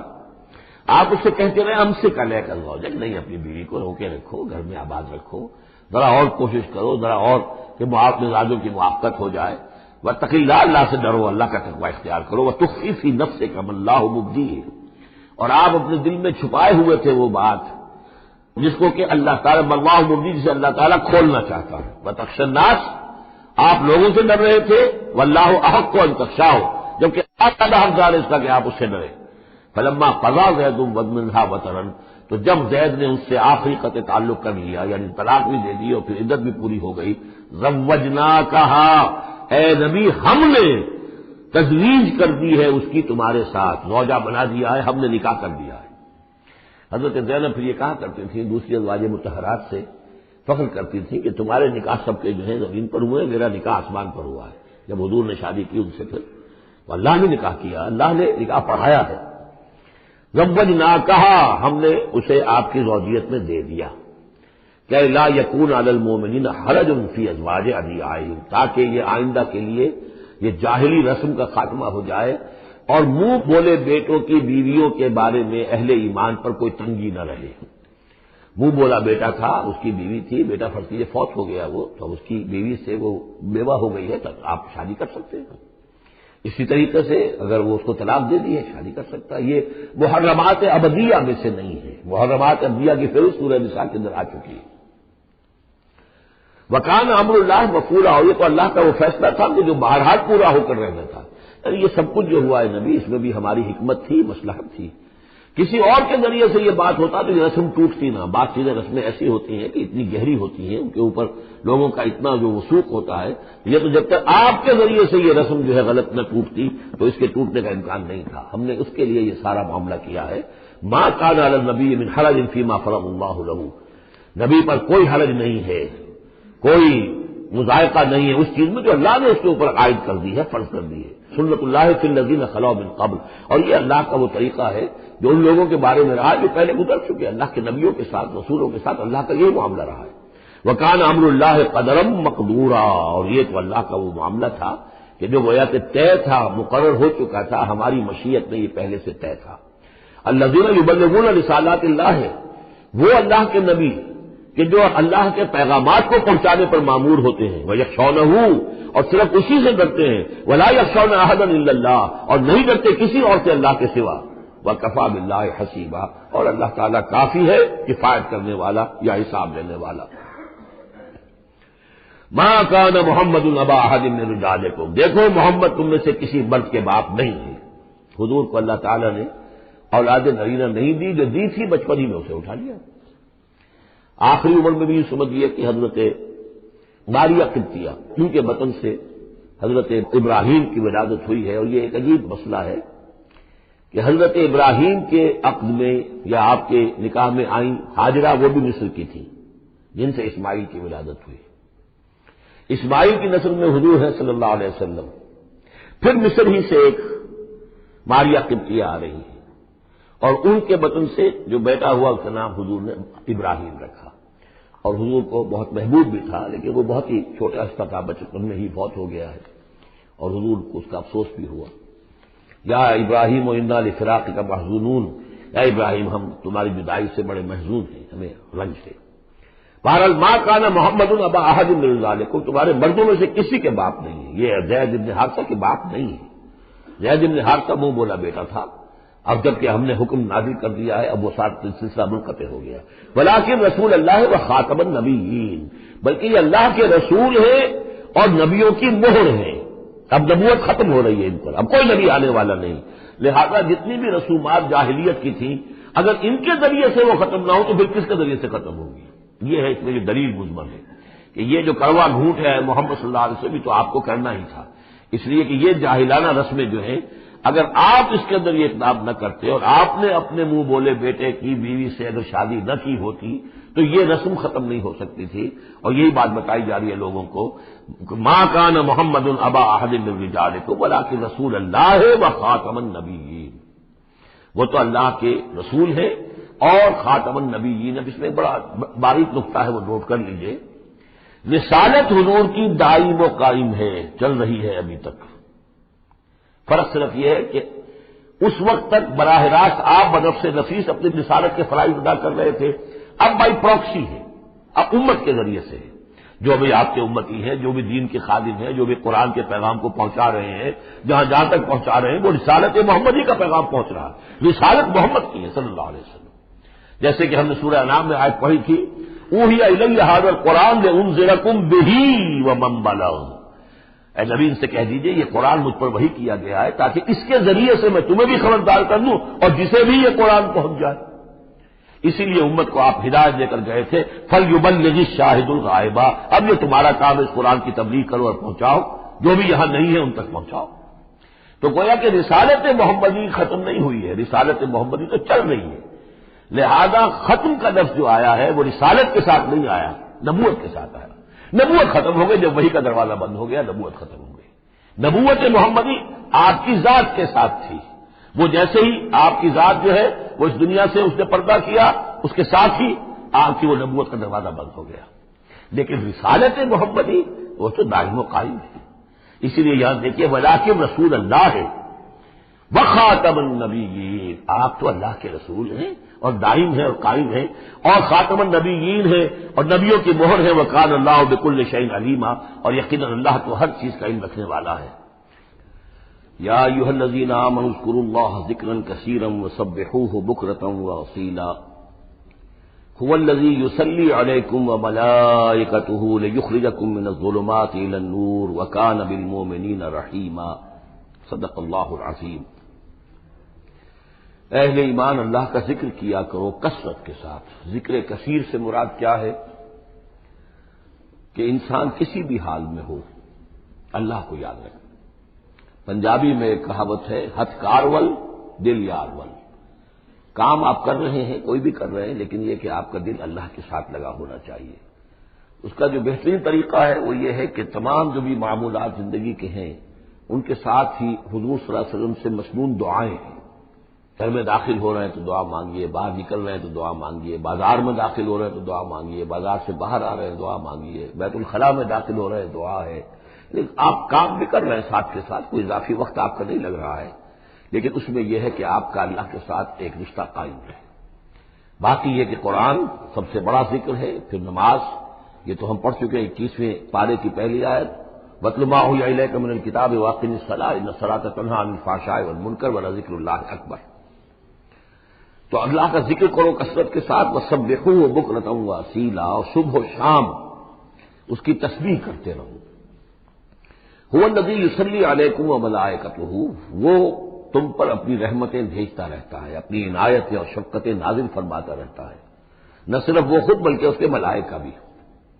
اب یہ دیکھیے وہی لفظ ہے جو حضور کے بارے میں آیا ہے، ان اللہ وملائکتہ یصلون علی النبی، یقیناً اللہ اور اس کے فرشتے نبی پر رحمتیں بھیجتے ہیں۔ لیکن یہ فرمایا جا رہا کہ ایک عام اہل ایمان کو بھی حصہ ملتا ہے اس میں سے، اللہ کی عنایتیں ہیں، اللہ کی رحمتیں ہیں، وہی لفظ استعمال ہو رہا ہے اہل ایمان کے لیے۔ هو الذی یصلی علیکم وملائکتہ لیخرجکم من الظلمات الی النور، وہ اپنی رحمتیں اور عنایتیں نازل فرماتا رہتا ہے، وہ بھی اور اس کے فرشتے بھی، تاکہ نکالے تمہیں اندھیروں سے روشنی کی طرف۔ وکان بالمؤمنین رحیما، اور یقیناً اہل ایمان کے حق میں وہ بہت رحیم ہے۔ تحیتہم یوم یلقونہ سلام، ان کی دعا جو ہے جس روز کہ وہ اللہ سے ملیں گے ہوگا سلام۔ وعد لہم اجرا کریما، اور اللہ تعالیٰ نے ان کے لیے بہت باعزت اجر فراہم کیا ہوا ہے۔ یا ایھا النبی انا ارسلناک شاہدا ومبشرا ونذیرا وداعیا الی اللہ باذنہ وسراجا منیرا۔ اے نبی، اب یہاں نوٹ کیجئے، اے نبی، ہم نے بھیجا ہے آپ کو۔ یہ نبوت اور رسالت کا کے درمیان جو ربط و تعلق ہے وہ بھی یہاں پر واضح ہو جائے گا۔ جیسے جس کسی شخص نے CSP کا امتحان پاس کر لیا، اب اس کی اپائنٹمنٹ ہوتی ہے کسی جگہ پر، جاؤ وہاں پر DC لگو یا وہاں کوئی اور عہدہ جو ہے، ایک ہے اپائنٹمنٹ، ایک ہے کارڈر۔ نبوت کارڈر ہے، اس کارڈر میں جو آ گئے ہیں، اب جن کو اللہ ان میں سے چاہتا ہے اپوائنٹ کرتا ہے کسی خاص قوم کی طرف، کسی خاص علاقے کی طرف، تو اس اپوائنٹمنٹ کے بعد وہ اب رسول ہے۔ یا ایھا النبی، اے نبی، اسی لیے کہا جاتا ہے کہ حضور کی نبوت کا ظہور جو ہوا ہے وہ پہلی وحی سے۔ وہ سورہ علق کی 5 آیتیں، اقرأ باسم ربک الذی خلق، خلق الانسان من علق، اقرأ وربک الاکرم الذی علم بالقلم، علم الانسان ما لم یعلم۔ اب ان 5 آیتوں میں کہیں تبلیغ کا حکم نہیں ہے، یہاں سے نبوت کا تو آغاز ہو گیا، لیکن یہ کہ رسالت کا آغاز ہوا ہے جب آپ کو تبلیغ کا حکم آیا، یا ایھا المدثر قم فانذر وربک فکبر۔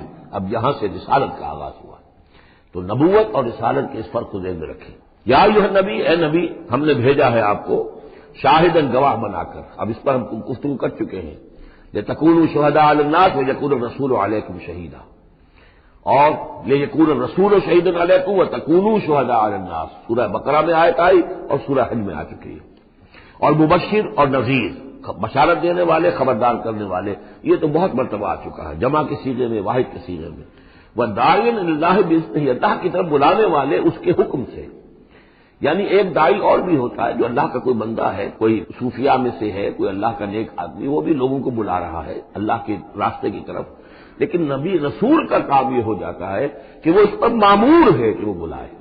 اس میں زمین و آسمان کا فرق ہے کہ ایک ہے کہ حفظان صحت کے اصولوں پر تمام شہریوں کو خیال رکھنا چاہیے، عمل کرنا چاہیے، گلیوں میں گندگی نہ ہو، یہ نہ ہو، وہ نہ ہو، یہ تو گویا کہ اصول شہریت میں سے ہے. ایک محکمہ ہے جو قائم کیا گیا اسی کام کے لیے، وہ تو معمور ہے، وہ تو تنخواہ اسی کی لیتے ہیں، لہذا وہ ہم وقت اسی کام کے اوپر لگے ہوئے ہیں. تو اسی طریقے سے دفاع وطن ہے، ویسے تو ہر شہری کا فرض ہے کہ اس کے لیے اپنے آپ کو ہر وقت تیار رکھے، لیکن ایک فوج آپ نے تیار کی ہوئی ہے جو اسی کام کے لیے. تو رسول تو گویا کہ وہ پھر داعی اللہ باذنہ ہی، اللہ کے حکم سے مامور من اللہ ہو کر پھر وہ دعوت دیتا ہے. وسراجا منیرا، اور آپ کو ایک بہت روشن چراغ بنا دیا، چراغ ہدایت. وبشر المؤمنین بان لهم من اللہ فضل کبیرا، اور اہل ایمان کو آپ بشارت دے دیجئے کہ ان کے لیے اللہ کی طرف سے بہت بڑا فضل ہے. ولا تطع الکافرین والمنافقین ودع اذاهم، اور آپ ان کافروں اور منافقوں کی باتیں نہ مانیے، ان کی طرف دھیان بھی مت دیجیے. ودع اذاهم، اور وہ جو کچھ بھی اذیت آپ کو دینا چاہ رہے ہیں، تکلیف پہنچا رہے ہیں، کوفت پہنچا رہے ہیں، دفع کیجیے ان کی ایذاؤں کو. وتوکل علی اللہ، اللہ تعالیٰ پر توکل کیجیے. وکفی باللہ وکیلا، اللہ کافی ہے آپ کے لیے سہارا، اور آپ کی مدد کرنے کے لیے اللہ کافی ہے. یہ کچھ نہیں بگاڑ سکیں گے، جو چاہے اسکینڈل اٹھا لیں، جو چاہے آپ کے خلاف سازشیں کر لیں، آپ کا بال بیکا نہیں کر سکیں گے. یا ایھا الذین آمنوا اذا نکحتم المؤمنات ثم طلقتموہن من قبل ان تمسوہن، اب ایک حکم یہاں پر طلاق کے ضمن میں بھی آ رہا ہے. پہلے آ چکا ہے کہ اگر نکاح ہو چکا ہے کسی سے اور کوئی مہر مقرر نہیں ہوا تھا، لیکن پھر بھی طلاق اگر دینی ہے تو بہرحال اسے کچھ نہ کچھ مہر جو ہے وہ دے دلا کے رخصت کرنا چاہیے. اور اگر ملاقات سے قبل نکاح دی ہے، مہر طلاق دینی ہے، مہر مقرر ہو چکا تھا تو آدھا مہر دینا ہوگا. اب یہاں مسئلہ آ رہا عدت کا. یا ایھا الذین آمنوا، اہل ایمان، اذا نکحتم المؤمنات، جب تم مومن خواتین سے نکاح کرو، ثم طلقتموہن من قبل ان تمسوہن، پھر کوئی سبب ایسا ہو جائے کہ اس سے پہلے کہ تمہاری ان سے ملاقات ہو، تم انہیں چھو، انہیں تم طلاق دے دو، فما لکم علیہن من عدۃ تعتدونھا، تو پھر تمہارا کوئی حق نہیں ہے کہ وہ عورت جو ہے عدت کرے اور اس کو تم عدت پوری کرواؤ اس سے، اس لیے کہ تمہاری ملاقات ہی نہیں ہوئی، کوئی سوال ہی پیدا نہیں ہوتا کہ اس کے رحم میں کوئی بچہ جو ہے اللہ تعالیٰ نے اس کو تخلیق فرما دیا ہو. لہذا عدت اس لیے ہوتی ہے کہ یہ بات پوری طریقے سے واضح ہو جائے کہ اس معاملے میں سابق شوہر سے اس کے وطن میں کوئی حمل نہیں ہے. وبتعوہن، تو انہیں کچھ دے دلا کر رخصت کرو. وسرحوہن سراحا جمیلا، اور اپنے ہاتھ سے رخصت کرنا ہو تو بڑی خوبصورتی کے ساتھ رخصت کرو. یا ایھا النبی انا احللنا لک ازواجک اللاتی آتیت اجورہن، اے نبی ہم نے آپ کے لیے حلال ٹھہرایا ہے آپ کی ان تمام ازواج مطہرات کو جنہیں آپ نے باقاعدہ مہر دیا ہے. وما ملکت یمینک، اسی طرح جو آپ کی ملک یمین ہے، بانیاں ہیں، لونیاں ہیں. مما افاء اللہ علیک، جو اللہ تعالیٰ نے آپ کو فے کے طور پر دے دی ہو. جیسے آپ کو معلوم ہے کہ یہ ماریہ قبطیہ جو آئی تھی رضی اللہ تعالیٰ عنہ، یہ بھی جو مقوقس تھا مصر کا حکمران، اس نے ہدیے کے طور پر بھیجی تھی.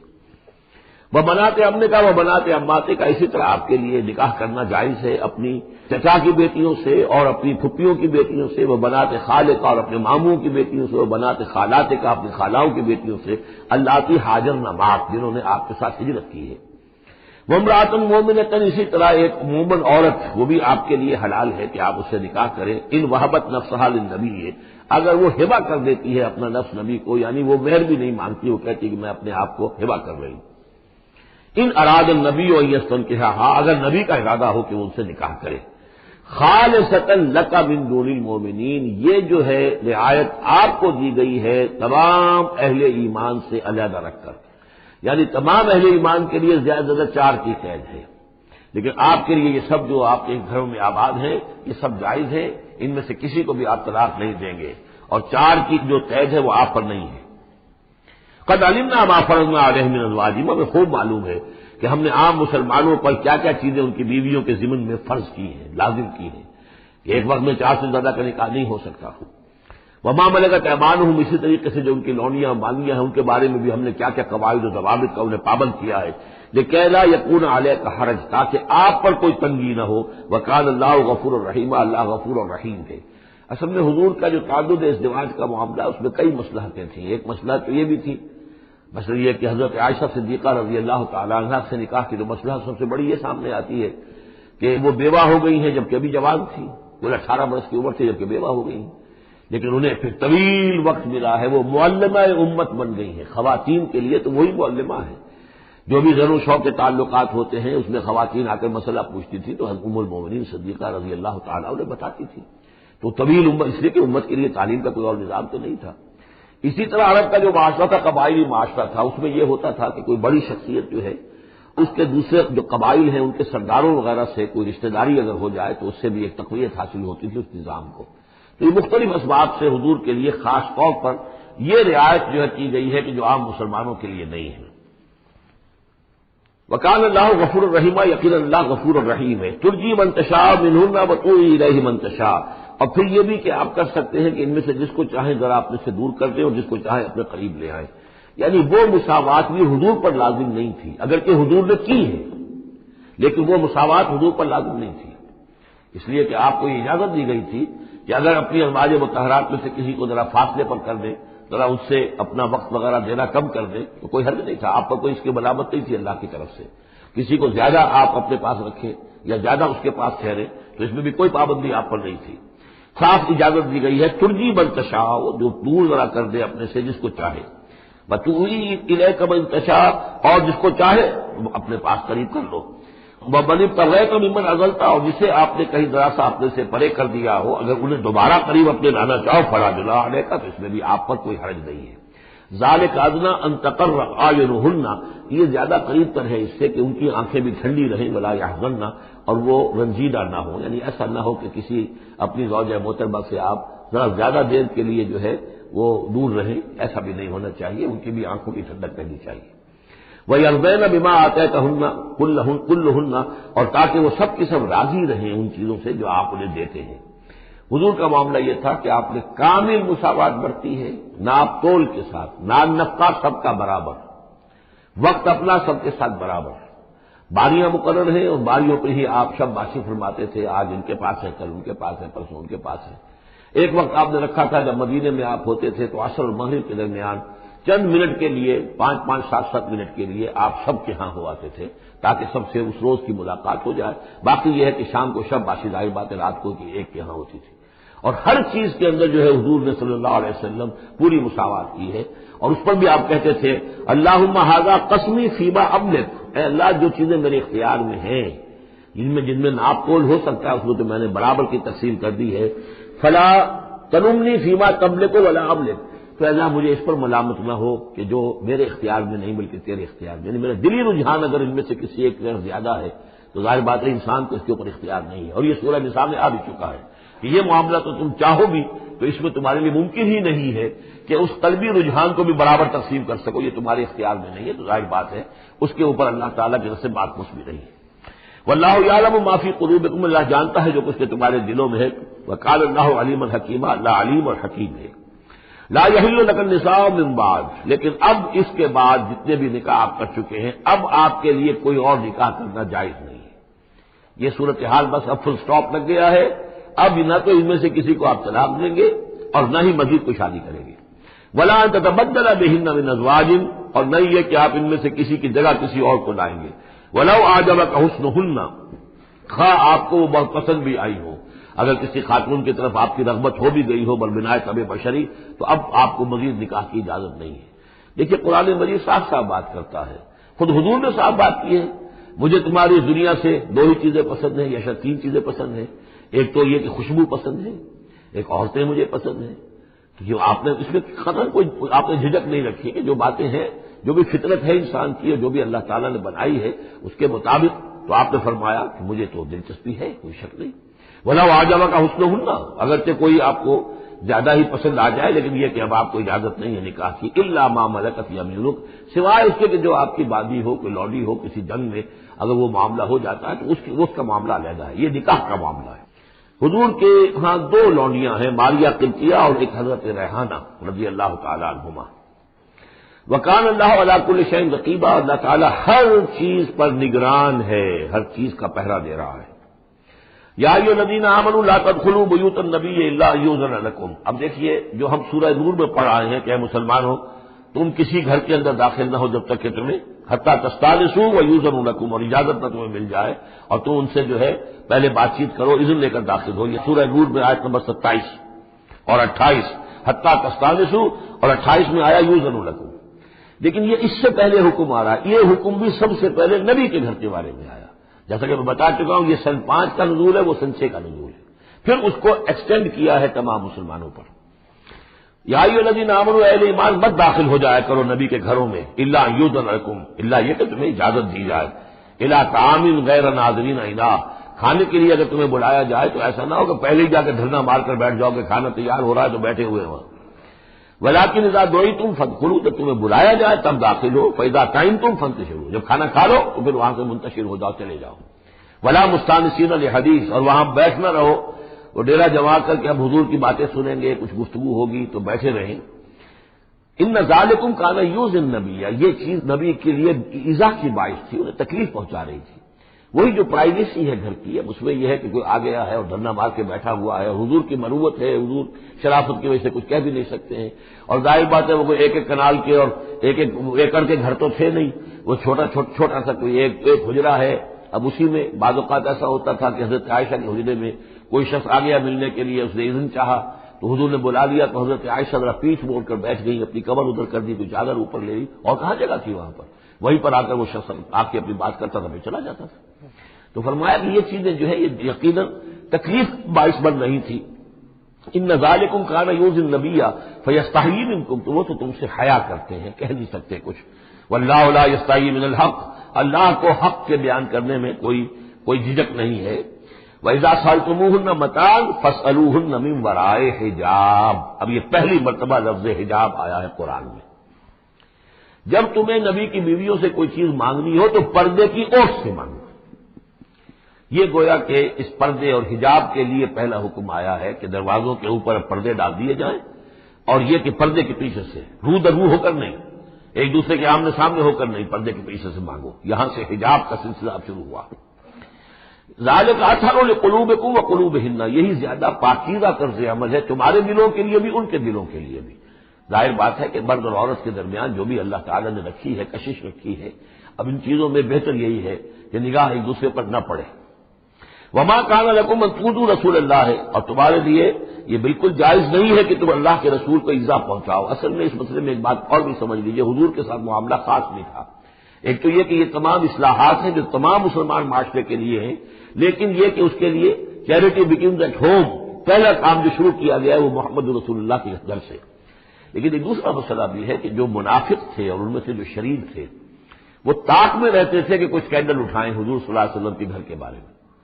اب ظاہر بات ہے کہ حضور کے یہاں اتنی ازواج مطہرات تھیں، جب بعد میں آپ سوچئے کہ کسی کے دل میں یہ بھی آ سکتا ہے، جیسے فرض کیجئے کرنے کہہ رہا ہوں، حضرت عائشہ جوانی تھی جب کہ حضور کا انتقال ہوا، تو کسی طرف سے ایسی بات بھی آ سکتی تھی کہ ٹھیک ہے آپ اس وقت تو حضور کے گھر میں آپ آباد ہیں، لیکن یہ ہے کہ بہرحال اب حضور کو کا انتقال ہونا ہے، پھر میں آپ سے شادی کر لوں گا، کوئی ایسا پیغام دے کر، تاکہ یہ کہ نقب لگانے کا ایک موقع مل جائے، گھر گھر کے اندر محمد کے گھر میں نقب لگائے۔ اس اعتبار سے خاص طور پر ضرورت تھی کہ اس معاملے میں حضور کے گھر والوں کا معاملہ جو ہے اس کے اندر وہ احتیاطی اقدامات کیے جائیں۔ ما کان لکم ان تؤذوا رسول اللہ، ہے تمہاری روا نہیں ہے کہ اللہ کے رسول کو تم ایذا پہنچاؤ، ولا ان تنکحوا ازواجہ من بعدہ ابدا، یہاں وہ روک لگا دی، اور نہ یہ جائز ہے تمہارے لیے کہ تم اس کی بیویوں سے ان کے بعد نکاح کرو کبھی بھی، یہ بین، کیونکہ ویسے بھی وہ ازواجہ امہاتہم، اس کی جو بیویاں ہیں حضور کی وہ تو تمہاری اہل ایمان کی مائیں ہیں، وہ ایک درجہ وہ بھی آ گیا، اب خاص صراحت کے ساتھ بھی کہہ دیا ولا ان تنکحوا ازواجہ من بعدہ ابدا، حضور کی ازواج کے لیے چونکہ اس کا کوئی امکان نہیں تھا، اسی لیے حضور کسی کو طلاق نہیں دے سکتے تھے، طلاق دیں تو ظاہر بات ہے وہ کسی اور سے تو نکاح کر نہیں سکتی، یہی وجہ ہے کہ تعدد ازدواج کا معاملہ حضور کے لیے زیادہ ایکسٹینڈ کر دیا گیا۔ ان ذالکم کان عند اللہ عظیما، اور یہ چیز اللہ کے نزدیک بہت بڑی ہے۔ تو اس سے یہ کہ اگر کسی کے لیے کسی کے دل میں کسی خبیث کے دل میں کوئی خیال ایسا آ بھی رہا ہو تو اب یہاں یہ کہ اس کی روک لگ گئی کہ یہ بات جو ہے یہ دروازہ یہ ہمیشہ کے لیے بند ہے۔ ان تبدوا شیئا اور تخفوہ فإن اللہ کان بکل شیء علیما، خواہ تم کسی چیز کو ظاہر کرو اور خواہ تم چھپاؤ، اللہ تعالیٰ تو ہر چیز کا علم رکھتا ہے۔ لا جناح علیہن فی آبائہن، اب یہ وہ حکم آ رہا ہے جو تفصیل سے آیا ہے بڑی، وہ تو اب ہم پڑھ چکے سورہ نساء میں، وہ بعد میں آیا ہے. یہ ذرا مختصر آ رہا ہے کہ گھر میں داخلے سے جن کو روک دیا گیا ہے کہ وہ گھر سے باہر کھڑے ہو کر مانگے جو کچھ مانگنا ہے، گھر میں داخل نہیں ہو سکتے. اب اس میں استثناء کون کون ہے؟ کون گھر میں جا سکتا ہے، اندر جا سکتا ہے، زنانے میں کون جا سکتا ہے؟ لا جناح علیہن، کوئی حرج نہیں ہے نبی کی بیویوں پر، فی آبائہن، ان کے باپوں کے بارے میں. حضرت عمر آئے حضرت حفصہ کے گھر میں کوئی رکاوٹ نہیں، حضرت ابو بکر آئے حضرت عائشہ کے گھر میں کوئی رکاوٹ نہیں. ولا ابنائہن، نہ ان کے بیٹوں کے بارے میں. ولا اخوانہن، نہ ان کے بھائیوں کے بارے میں. ولا ابناء اخوانہن، نہ ان کے بھائیوں کے بیٹے یعنی بھتیجوں کا. ولا ابناء اخواتہن، اور نہ ان کی بہنوں کے بیٹے یعنی بھانجوں کا. ولا نسائہن، اور نہ ہی ان کی اپنی جان پہچان والی عورتوں کا. ولا ما ملکت ایمانکم، اور جو غلام یا جو لونیاں ہیں، اور اکثر و بیشتر اہل سنت کے نزدیک یہاں سے لونیاں مراد ہیں، ان کے بارے میں ٹھیک ہے وہ گھر میں داخل ہوں. گویا کہ یہ جو تفصیلی آیت آئی ہے سورہ نساء میں، اس کا یہ نیوکلیس جو ہے جو شروع میں وہ یہ ہے جو سورہ احزاب کے اندر، یہ مختصر ہے. مزید اس میں پوری فہرست کر کے اس کو مکمل کر دیا ہے کہ یہ ہے محرم، اور جو محرم ہے وہ محرمات ابدیہ ہیں، ان سے کبھی بھی کسی بھی حالت میں نکاح ہو ہی نہیں سکتا اس عورت کا. باقی یہ ہے جتنے بھی مرد ہیں وہ نامحرم ہیں، وہ باہر رہیں گے، کچھ چیز مانگنی ہے پردے کی عورت سے مانگیں گے، یہ ان کا معاملہ رہے گا. اور گھر میں داخل ہوں گے اگر تو عورت پردہ کرے گی، جیسے کہ حضرت عائشہ کا میں نے آپ کو طریقہ بتایا، یا اگر کہ 2 کمرے ہیں تو عورت کسی اور کمرے میں جائے گی اور وہ جو ہے وہ کسی اور کمرے میں آئیں گے.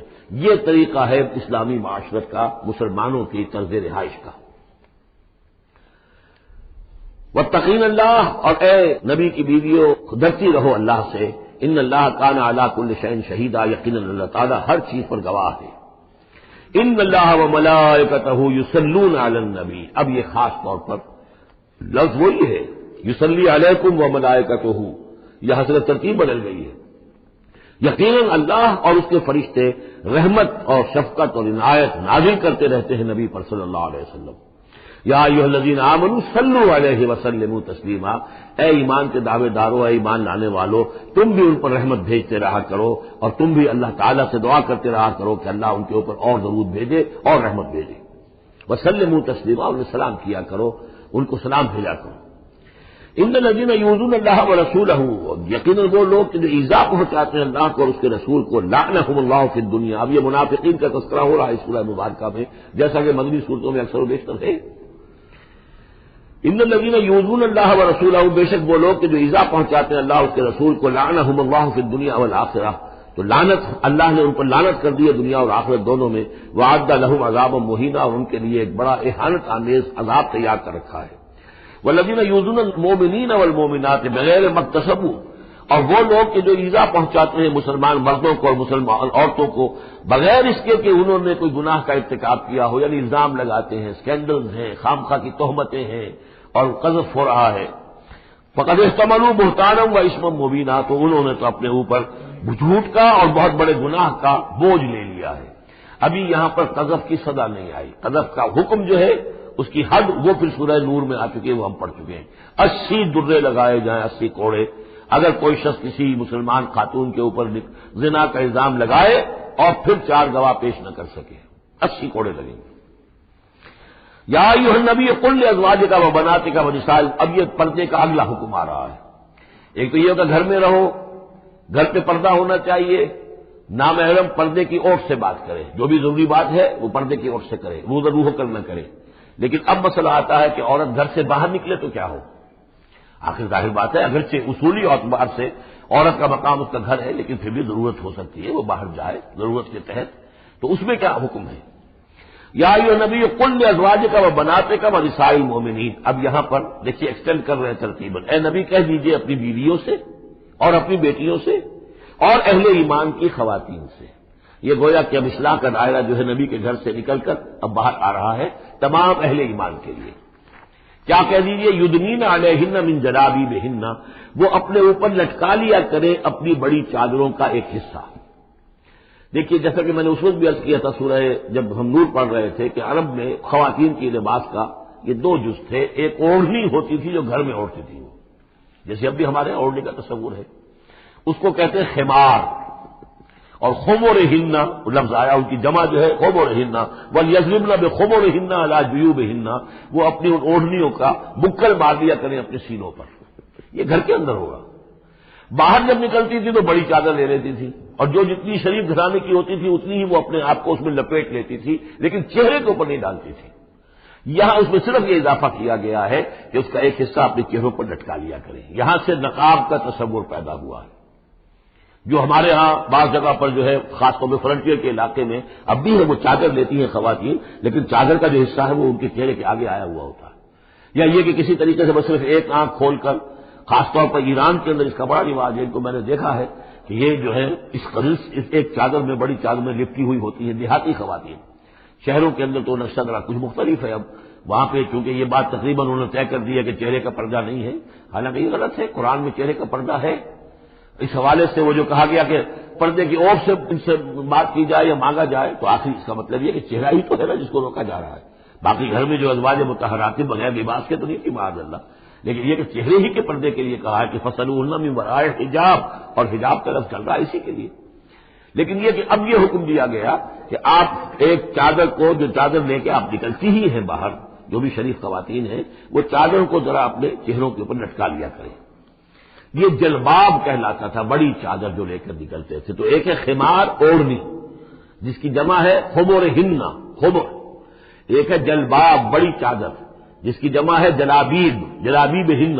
وہ اپنی بڑی چادروں کا ایک حصہ اپنے سامنے لٹکا لیا کرے چہرے کے. ذالک ادنیٰ ان یعرفنا، یہ بہتر ہے اور نزدیک تر ہے اس سے کہ ان کو پہچان لیا جائے کہ یہ شریف گھرانے کی خواتین ہیں. کیونکہ وہاں لونیاں باندیاں جو ہوتی تھی ان کے ہاں وہ رواج نہیں تھا. ابھی یہ جو گھر کی خاندانی خواتین ہیں ان کے ساتھ یہ بات شروع کی جا رہی ہے. فلا یؤذین، تو انہیں کوئی ایذا نہ پہنچائی جائے. وکان اللہ غفور الرحیم، اور یقینا اللہ غفور الرحیم ہے. لئن لم ينتهِ المنافقون، اگر یہ منافق باز نہ آئے، والذین فی قلوبہم مرض، اور وہ جن کے دلوں میں روگ ہے، والمرجفون فی المدینۃ، اور وہ لوگ کہ جو سنسنی پیدا کرتے ہیں مدینے کے اندر، ایسی خبریں اسکینڈلائز کر کے اور سنسنی پیدا کرتے ہیں کہ یہ بات ہو گئی، فلاں نے یہ کہہ دیا، فلاں نے یہ تہمت لگا دی. لنغرینک، اگر یہ باز نہ آئے تو اے نبی پھر ہم آپ کو اکسا دیں گے، آپ کو اجازت دے دیں گے کہ آپ ان کے خلاف کوئی اقدام کریں. لنغرینک بہم، ہم ان کے اوپر حملہ کرنے کی اور ان کو سزا دینے کے لیے آپ کو کھلی چھوٹ دے دیں گے. ثم لا یجاورونک فیہا الا قلیلا، پھر یہ شہر مدینہ کے اندر آپ کے پڑوسی بن کر نہیں رہ سکیں گے مگر یہ تھوڑا سا وقت جو یہ گزار رہے ہیں. ملعونین، ان پر پھٹکار ہے. اینما ثقفوا اخذوا وقتلوا تقتیلا، جہاں بھی یہ پائے جائیں، پکڑے جائیں اور قتل کیے جائیں، ٹکڑے کر دیے جائیں. لیکن یہ وہ حکم جو ہے یہ ایک اللہ تعالیٰ کی بہتاری اور شدت ناراضگی کا مظہر ہے. لیکن منافقین کے اعتبار سے کبھی اس طرح کا کوئی اقدام حضور کی سیرت میں ثابت نہیں ہے. سنت اللہ فی الذین خلوا من قبل، یہ اللہ کی سنت ہے، اللہ کا طریقہ ہے، اللہ کا قانون ہے. یہ ان قوموں کے بارے میں، امتوں کے بارے میں بھی جو پہلے گزر چکی ہیں. ولن تجد لسنت اللہ تبدیلا، اور تم نہیں پاؤ گے اللہ کی سنت کے اندر کوئی تبدیلی. ولن تجد لسنت اللہ تبدیلا، تم نہیں پاؤ گے اللہ کی سنت میں کوئی تبدیلی. یسألک الناس عن الساعۃ، اے نبی لوگ آپ سے قیامت کے بارے میں پوچھتے ہیں. قل انما علمها عند اللہ، کہہ دیجئے اس کا علم تو اللہ کے پاس ہے. وما یدریک لعل الساعۃ تکون قریبا، اور تمہیں کیا معلوم ہو سکتا ہے کہ قیامت قریب آ چکی ہو. ان اللہ لعن الکافرین واعد لهم سعیرا، اللہ نے کافروں پر لعنت فرمائی ہے اور ان کے لیے دہتی ہوئی آگ تیار کر رکھی ہے. خالدین فیہا ابدا، اس میں رہیں گے ہمیشہ ہمیش. لا یجدون ولیا ولا نصیرا، نہیں پائیں گے کوئی حمایتی اور نہ مددگار. یوم تقلب وجوہہم فی النار، جس دن کے وہ اوندھے کر دیے جائیں گے آگ میں. یقولون یا لیتنا اطعنا اللہ واطعنا رسولا، اس وقت کہیں گے کہ ہائے کاش کہ ہم نے اطاعت کی ہوتی اللہ کی اور اطاعت کی ہوتی اس کے رسول کی. وقالوا ربنا انا اطعنا سادتنا وكبراءنا فاضلونا السبیل، وہ کہیں گے اے اللہ ہم نے تو اپنے سرداروں اور اپنے جو بڑے چودھری تھے ان کی اطاعت ہم نے کی، ان کا کہنا مانا، ان کے کہے پر چلے، بس انہوں نے ہمیں صحیح راستے سے بھٹکا دیا. ربنا آتہم ضعفین من العذاب، اے اللہ ان کو دگنا عذاب دے. والعنہم لعنا کبیرا، اور ان پر لعنت فرما بہت ہی بڑی لعنت. یا ایھا الذین آمنوا لا تکونوا کالذین آذوا موسیٰ وبرأہ اللہ مما قالوا، اہل ایمان ان لوگوں کے مانند نہ ہو جاؤ کہ جنہوں نے موسیٰ کو اذیت دی تھی. دیکھیں موسیٰ کو ایک اذیت تو وہ تھی جو ہم سورہ مائدہ میں پڑھائے ہیں کہ جب موسیٰ نے کہا علیہ الصلوۃ والسلام کہ اب اللہ کی راہ میں جنگ کرو، اور پوری قوم نے انکار کر دیا. ظاہر بات ہے کہ جو آپ پر بیزاری طاری ہوئی، جس پر آپ نے کہا کہ رب انی لا املک الا نفسی واخی فافرق بیننا وبین القوم الفاسقین، تو اس سے اندازہ ہو رہا ہے کس قدر آپ کو تکلیف پہنچی۔ ایک بار روایات میں آتا ہے کہ آپ پر کوئی جسمانی عیب بھی لگایا گیا تھا، وہ اپنی حیا اور شرم کی وجہ سے وہ اپنا لباس جو ہے وہ خاص طور پر اکثر و بیشتر کبھی بھی آپ عریاں نہیں ہوتے تھے، جو ان کے ہاں جو رواج تھا ان میں یہ ہے کہ اتنا لحاظ نہیں رکھتے تھے، لیکن یہ کہ اب انہوں نے یہ کہنا شروع کر دیا کہ کوئی عیب ہے ان کے اندر جسمانی طور پر جس کی وجہ سے یہ اتنے شرم اور حیا کا مظاہرہ کرتے ہیں۔ بہرحال اللہ تعالیٰ نے اس کے لیے ایک سبیل پیدا کی، ایک لمبا قصہ ہے کہ جو احادیث میں موجود ہے۔ تو فرمایا تو اب یہ ہے ذاتی قسم کی ایذا، اور میں سمجھتا ہوں کہ وہ حدیث کے اندر جو واقع ہے وہ صحیح ہے، اس لیے کہ یہاں بھی ذاتی قسم کی ایذا ہے جس کا تذکرہ ہو رہا ہے کہ حضور کو حضور کے ازواج مطہرات کے حوالے سے کوئی اس طرح کا اسکینڈل اٹھا کر جو ہے تو تکلیف، جیسے کہ سورہ نور میں ہم پڑھ رہے ہیں کہ کس قدر دن آپ پر سخت گزرے ہیں، وہ جبکہ حضرت عائشہ پر جو ہے وہ تہمت لگائی گئی تھی۔ تو یا ایھا الذین آمنوا لا تکونوا کالذین آذوا موسیٰ، ان لوگوں کے مانند نہ بن جاؤ کہ جنہوں نے موسیٰ کو اذیت دی تھی، فبرأہ اللہ مما قالوا، تو اللہ تعالیٰ نے انہیں بری ثابت کر دیا کہ ان میں وہ عیب نہیں ہے جو انہوں نے ان پر لگایا تھا۔ وکان عند اللہ وجیہا، اور وہ تو اللہ کے نزدیک بہت وجیح انسان تھے، صاحب حیثیت، صاحب وجاہت۔ یا ایھا الذین آمنوا اتقوا اللہ وقولوا قولا سدیدا، اہل ایمان اللہ کے تقوی اختیار کرو اور بات کرو سیدھی، خاص طور پر یہ گھریلو زندگی کے اندر چونکہ یہ معاملات ہو رہے ہیں تو یہ کہ گھریلو زندگی میں خاص طور پر انسان جو ہے زبان کا استعمال جو ہے اس میں محتاط رہے۔ یصلح لکم اعمالکم، اللہ تعالیٰ تمہارے سارے اعمال درست کر دے گا، ویغفر لکم ذنوبکم، اور اگر کبھی کسی نسیان یا کسی اور جذبات کے رو میں کوئی غلطی ہو جائے گی تو اللہ تعالیٰ تمہاری خطائیں بخش بھی دے گا۔ ومن یطع اللہ ورسولہ فقد فاز فوزا عظیما، اور جو کوئی بھی اللہ اور اس کے رسول کی اطاعت پر کاربند ہو گیا اس نے تو بہت بڑی کامیابی حاصل کر لی۔ یہ دو آیتیں جو ہیں، یا ایھا الذین آمنوا اتقوا اللہ وقولوا قولا سدیدا یصلح لکم اعمالکم ویغفر لکم ذنوبکم ومن یطع اللہ ورسولہ فقد فاز فوزا عظیما، یہ بھی حضور نے خطبہ نکاح میں شامل کی تھی، جیسے سورہ نساء کی پہلی آیت، یا ایھا الناس اتقوا ربکم الذی خلقکم من نفس واحدۃ وخلق منها زوجها وبث منهما رجالا کثیرا ونساء واتقوا اللہ الذی تساءلون به والارحام ان اللہ کان علیکم رقیبا۔ ایک وہ آیت، دو یہ، اور ایک آیت سورہ آل عمران کی، یا ایھا الذین آمنوا اتقوا اللہ حق تقاتہ ولا تموتن الا وانتم مسلمون۔ انا عرضنا الامانۃ علی السماوات والارض والجبال، ہم نے امانت کو پیش کیا آسمانوں پر اور زمین پر اور پہاڑوں پر، فابین ان یحملنھا، تو ان سب نے انکار کر دیا اس کو اٹھانے سے، واشفقن منھا، اور اس سے ڈر گئے، وحملھا الانسان، انسان نے اسے اٹھا لیا، انہ کان ظلوما جہولا، یقیناً وہ نادان بھی تھا اور ظالم بھی تھا، یعنی اپنے آپ پر ظلم کیا اتنی بڑی امانت سنبھال کر۔ اب یہ امانت کون سی ہے، اس پر بہت سے اقوال ہیں تفصیلی، اب ظاہر بات ہے کہ یہاں ان میں سے کون سا کیا دلیل ہے، کسی کے حق میں کیا دلیل ہے، میں جس کو رد کر رہا ہوں کیوں کر رہا ہوں اس کا موقع نہیں ہے، لیکن میرے نزدیک اور مجھے اس پر جزم ہے، پوری طریقے سے وثوق ہے، اس امانت سے مراد ہے روح، یہ عالم امر کی شے ہے، اور لا کر عالم خلق، یہ ہمارا وجود حیوانی جو ہے یہ عالم خلق کی شے ہے، عالم امر کی شے کو بطور امانت عالم خلق کے اس وجود کے اندر امانت کے طور پر رکھا گیا ہے، یہ اللہ کی امانت ہے، وَنَفَخْتُ فِيهِ مِن رُوحِي، اپنی روح میں سے پھونک دو تمہارے اندر، یہ ہے امانت، بہت عظیم امانت ہے۔ عالم امر میں آپ کو بتا چکا ہوں صرف فرشتے اور ارواح انسانیہ، یہ عالم امر کی چیز ہے، انہی کی جو کمیونیکیشن ہے وہی اس کو بھی امر کہا گیا ہے، عالم امر کی شے ہے۔